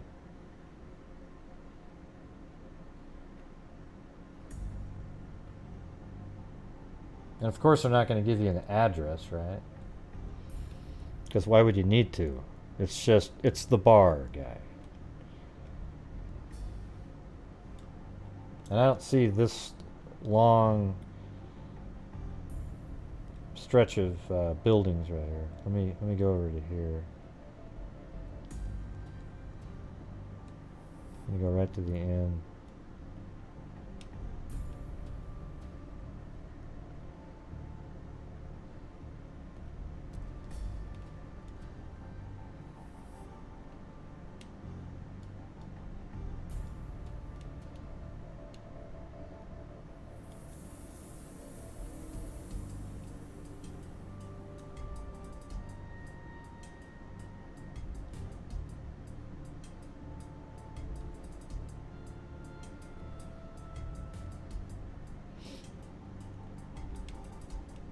Yeah. I mean, we're talking about something that's 60-something years ago,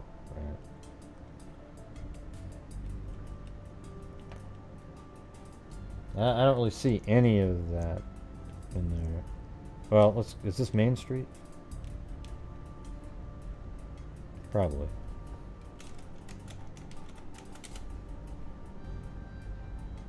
Yeah. That's Main Street. Not much going on there anymore. Not much going on there anymore. So let's see, we got this one, and what else?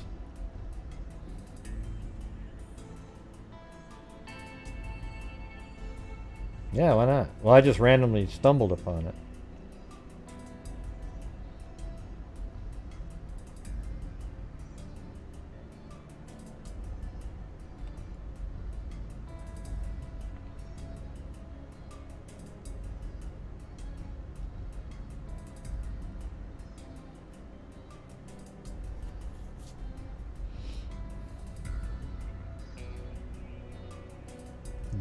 A deer slayer is not connected.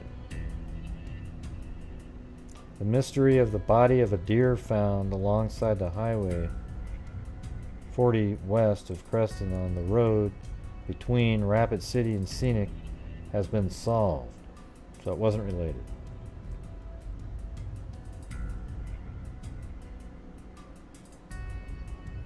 I bet there was all kinds of conspiracy shit going on. In March. Ah, there we go. Maybe this will give an address right here. Let's see. This is an estate sale. Oh, by the way, you know what's crazy? You know the Beidleman case earlier that we talked about like months ago?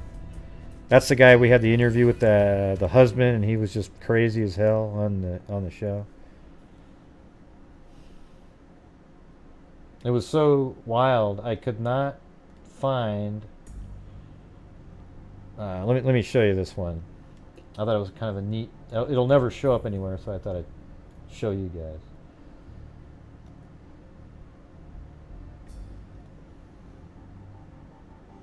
This is the Janice and Brandon Beidleman. I know you know this case. It's the... Let me find it. Yeah, Janice and Brandon Beidleman. Remember they were murdered?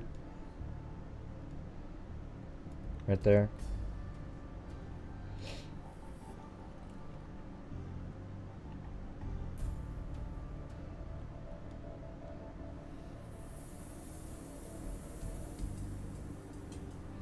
Okay, so this one article that we had here,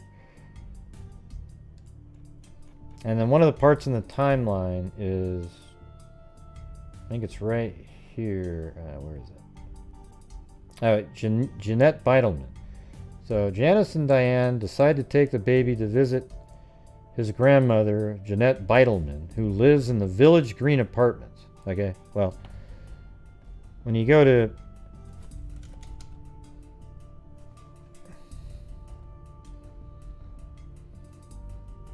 So in this case, you go to it. There's no Village Green Apartments anymore, and there was no address given, so it wouldn't even show up on. And it's an apartment on Woodland Avenue, and I could not find it at all. I was just struggling and struggling and struggling. So then I thought, you know what? I'm going to use newspapers.com, and let's see, where is it? It was so crazy. There it is right there.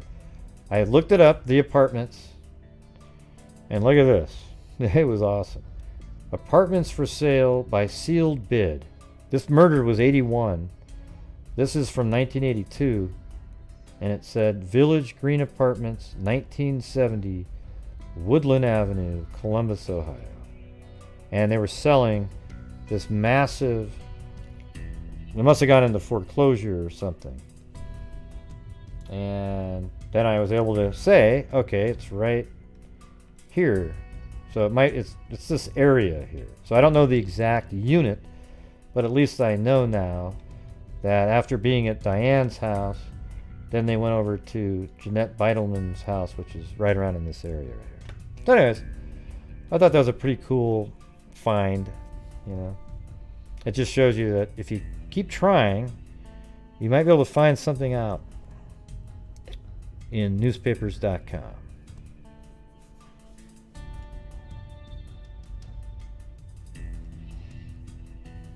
I guess you guys aren't as excited as I was. All right, Thomas Fried Estate, South Dakota, Scenic, South Dakota.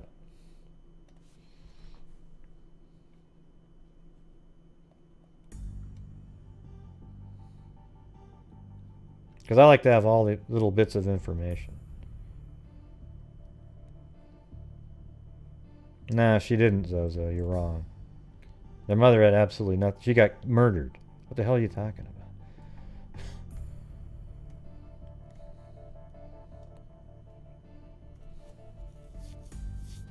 The mother got murdered with the kid.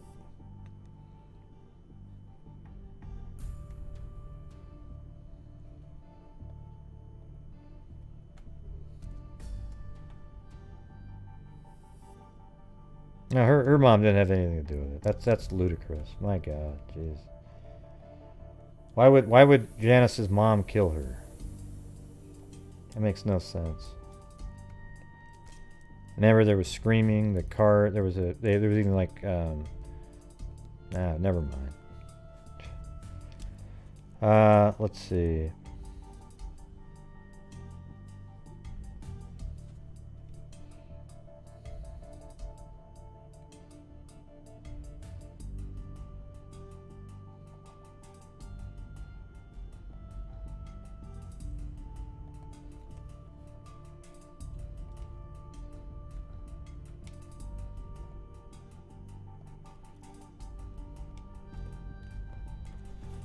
Miscellaneous scrap iron, used cars, lumber to be sold, bid forms may be obtained at the post office, blah blah blah blah blah.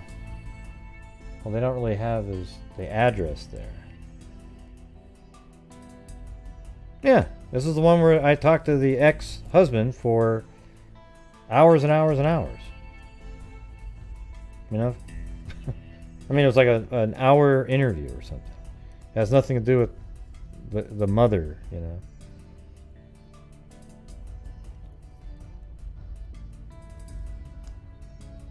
No, she wasn't, Holly. Sorry. No, she didn't, Zozo. So. Why would Janice's mom kill? Oh, for the, like, was you guys talking about, like, some sort of insurance thing or something?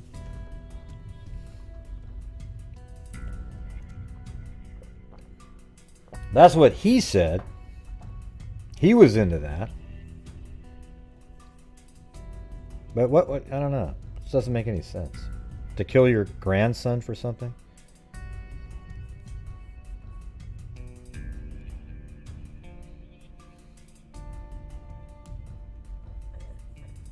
See, I hate when you guys type in as if you know the answer. Like, the mom did it. How about, well, I think maybe the mom did. You know, have a opinion that's not stated as a fact. It really bothers me when you guys type stuff like that in. You know how it works, right? You don't go, oh, so and so did it. You know, well, just, you know. Yeah, there's an interview with the husband, and he's I mean, he is all over the place. He's very crude too when he's talking.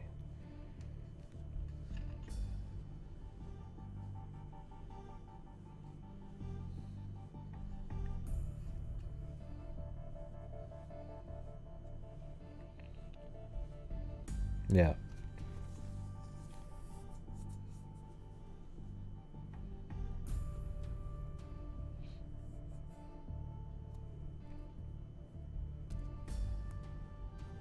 No, I just told you not to. That's not what we do on here, Zozo.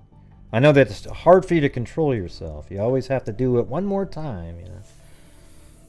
It's ridiculous. Okay, let me see. Where is it?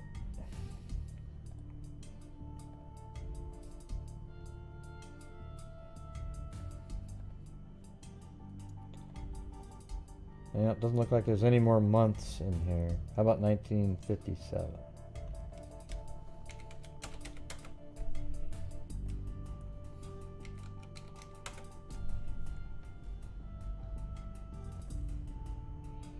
So 1957 he's in there again. Oh, they got that same guy. Another picture inside the shop. Oh, look at that. Oh, man. It's a different angle now. Oh, there he is right there.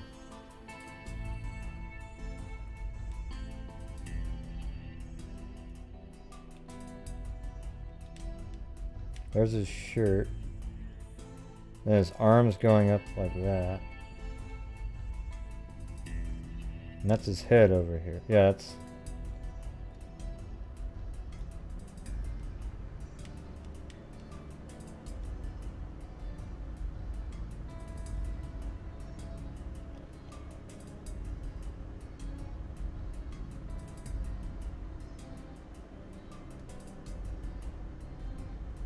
I don't know. I don't see it.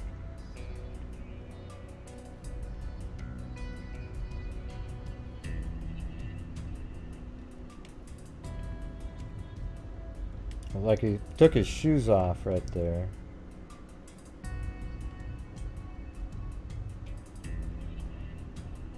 And there. I'd like to have the original photograph. That would be better.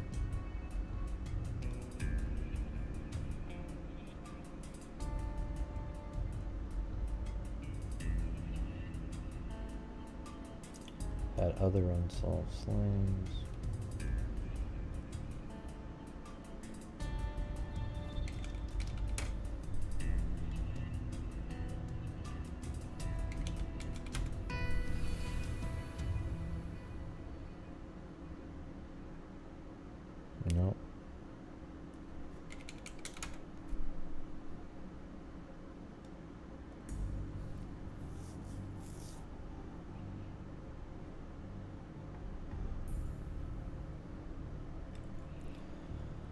Anyways, that's crazy. I should put one together on that one, just so, even if it's short, you know?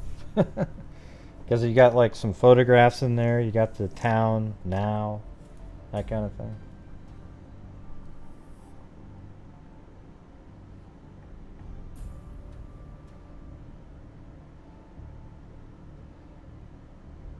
Well, I just let the guy talk. I didn't say anything. He just went on and on and on. What was he saying that you guys remember about the mother? What was he saying? What made him suspicious of the mother?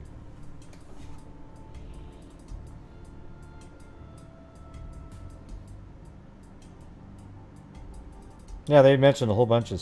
In which case, Cammy? This one, yeah, they said that they had a bunch of people that they were looking at. I mean, look at it. Look how random this is. Where this is located. There isn't another... I don't even think there's civilization anywhere around here. I mean, I guess there's a couple of people living there.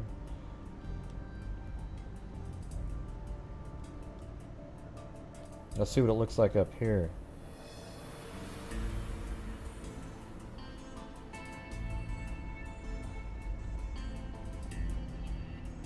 I don't know, I actually like what this looks like out there.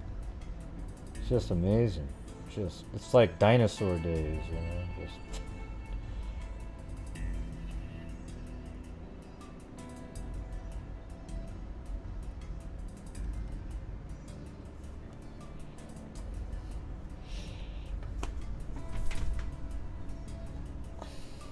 This is 1956. 1981 was the Beidleman case. Oh yeah, there was something about a insurance policy. But didn't it make sense though? Like something about it, like it wasn't really that for that much or something. I don't know. I'd have to go back and listen to that again.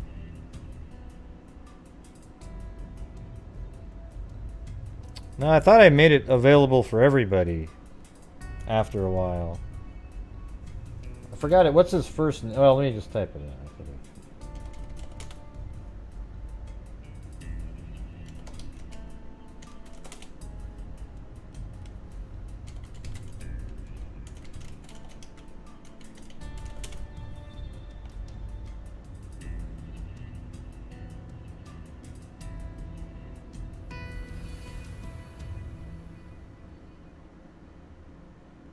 Oh yeah, I don't know. Maybe it is. Maybe it is. You remember what his first name is? It's in the article. Actually, it's in the... right here. I'll just pull it up. That's this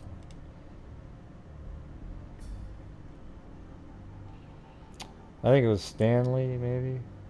Oh yeah, Stanley. There it is. Okay, Stanley...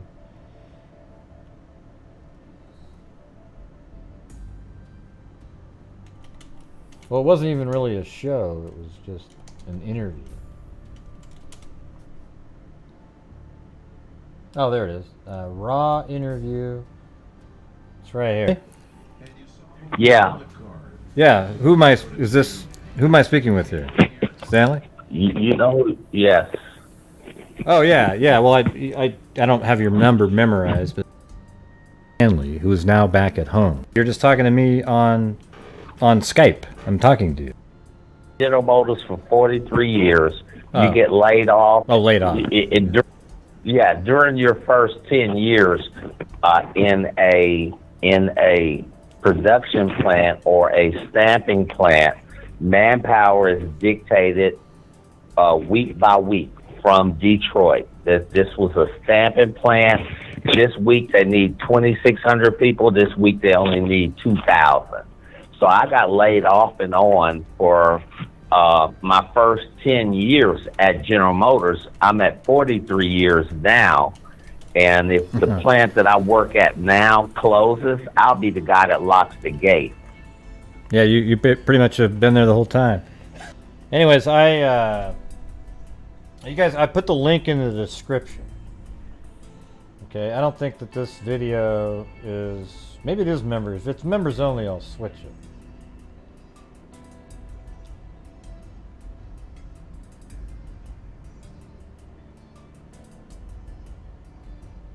You know what's weird? It only has like 700 views. What a joke. People are just so freaking myopic and stupid. They're just, oh, hey, I'm just gonna watch the same thing over and over again. Let's see. Yeah, so it's only visible for 18 and older, but so what if you have to click on that button? All right.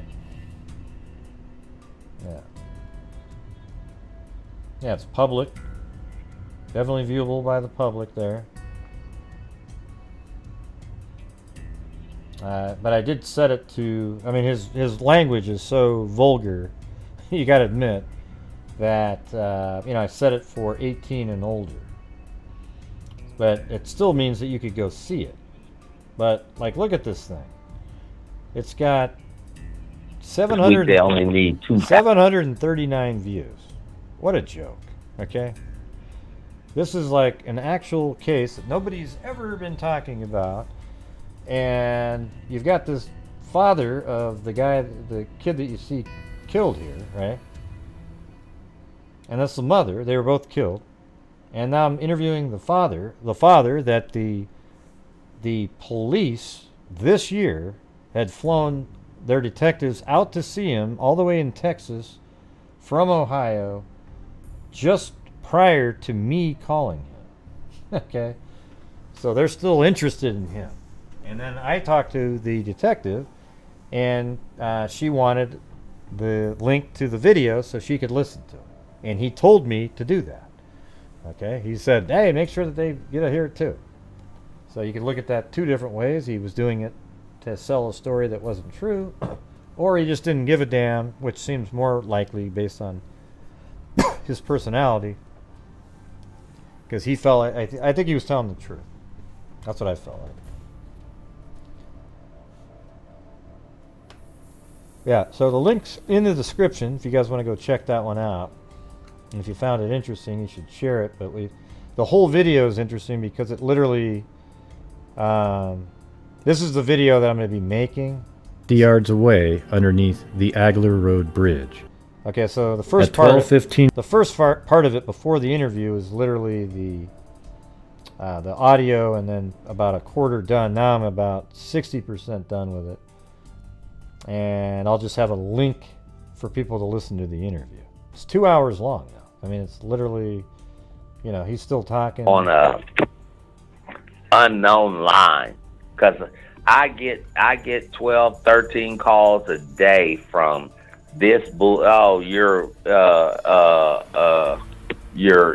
what is that your auto yeah, auto insurance, yeah. Oh, crap. Yeah, you'll probably, it's just he cusses all the time, and when he talks about like having sex with his wife, he's really crude about it. I mean, he's literally oh man.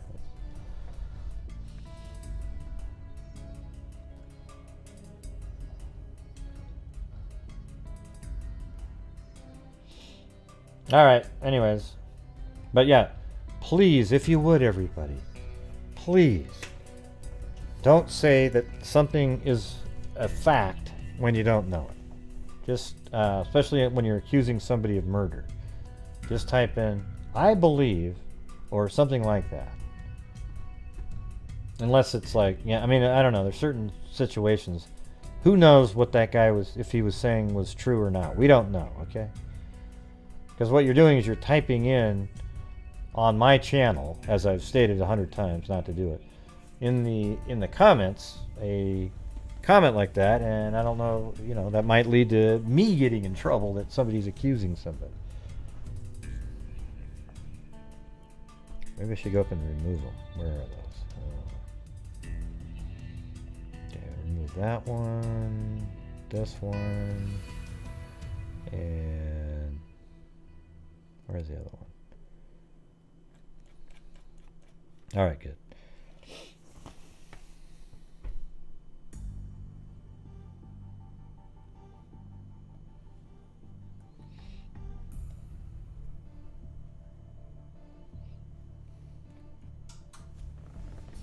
Well, we did another show, everybody. We did it. I don't know if I'm going to stay on that long for the next part. I'm wiped out. Very tired. So thank you to Michelle Nicholas,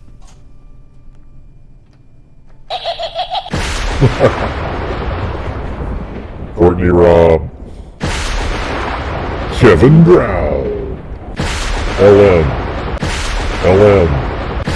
Carolina Carla, SSP 134 Georgia, Tracy, Zozo, Carolina Carla, Chris Thorne Show, Linda Howell, LM, Kip, Sean France, Colin Pendleton, P&K Reck, Carolina T.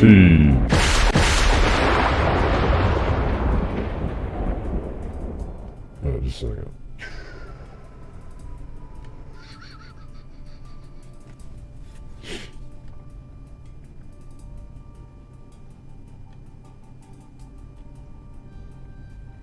Linda Howell, LM, Kit, Sean France, Colin Pendleton, P&K Reck, Carolina T, Ginger Smith, Jen H, Carolina Carla, P&K Reck, Rhea Mazzarone, Quietly Frozen with a cat eye donation, Denise Smith, Mag, with a double cat eye. Ding, ding, ding.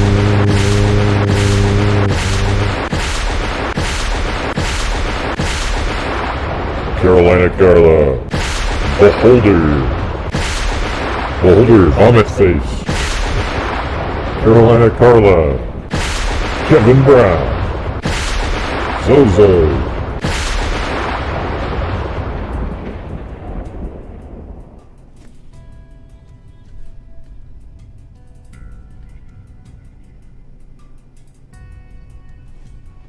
All right, there we go. Awesome, everybody. Awesome. I'll probably have to go back and listen to that interview again. So, see if I agree with Zozo and Holly. I remember there was something about that, but I don't think I would be saying 100% anything on that case. That one's... You gotta admit, it's a little interesting that the detectives, they sent 4 detectives out there, paying for flights from Ohio all the way down into Texas to again interview Stanley after all these years. Okay?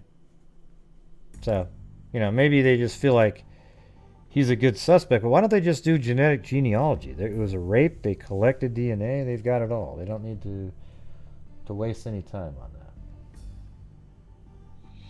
You know what I'm saying?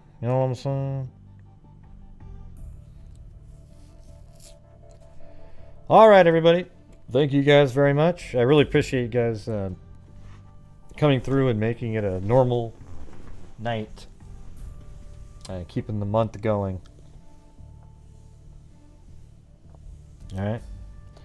So thank you, and we'll see you guys tomorrow. And as I always say, everybody, until next time, be safe out there.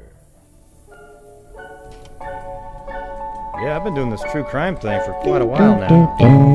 And during this whole time, I have not seen one person that is a crime dissector. Thanks, Quietly Frozen. I'm a certified human lie detector. Gonna get ya on a stretcher if you try and play me like an old projector. Crime sector.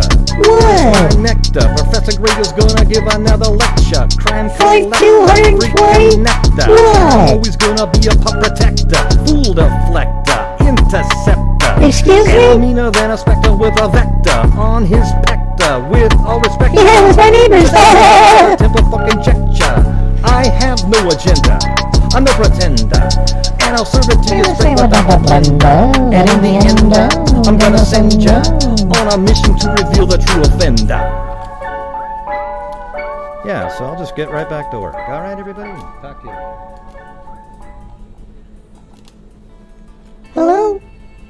That's what Lori said, remember?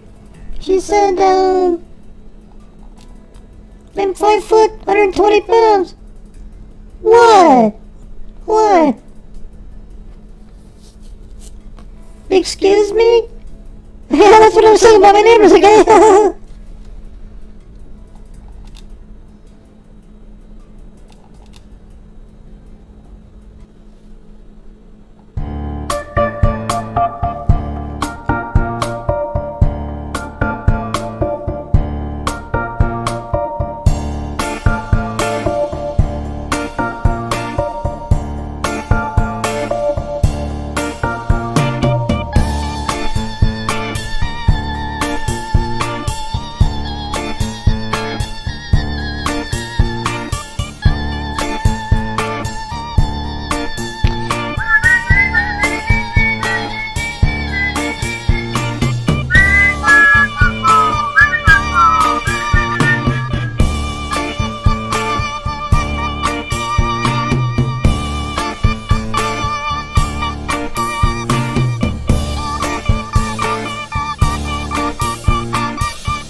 Hey, Zozo wasn't in the doghouse. What are you talking about? Gee! That's not how you say G. You did it wrong. Oh yeah. Gee! What the heck?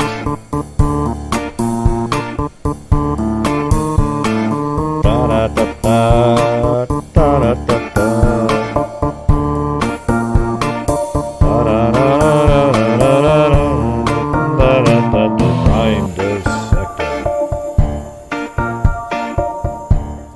Dog fart? Zozo can't be in a doghouse.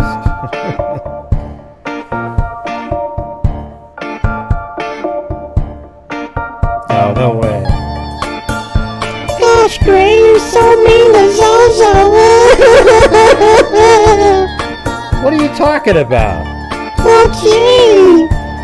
She just accused somebody of being a murderer. I know. That's exactly right. That's what I'm saying. Oh, okay.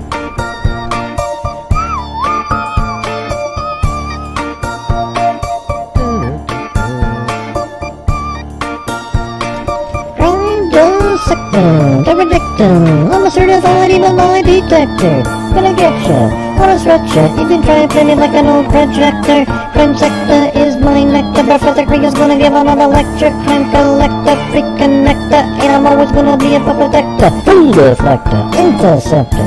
You don't need a inspector with a vector on his vector with a spectrum.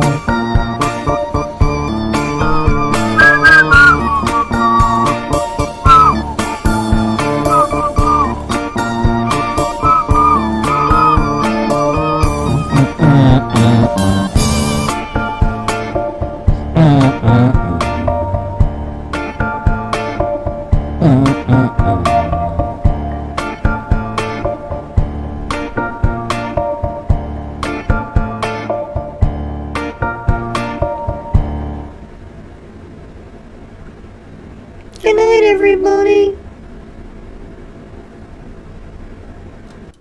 Hello? Yeah, I just said good night. I know, but I'm the one that says goodnight. Good night, Mary Lou. Okay, gee, John boy. Oh man, you sound crazy. Can I say something tonight, Gray? Thank you for the show, Gray. Oh, what a suck up. All right, everybody. Thank you guys very much. We'll see you guys tomorrow on the Delphi call-in night. Yay!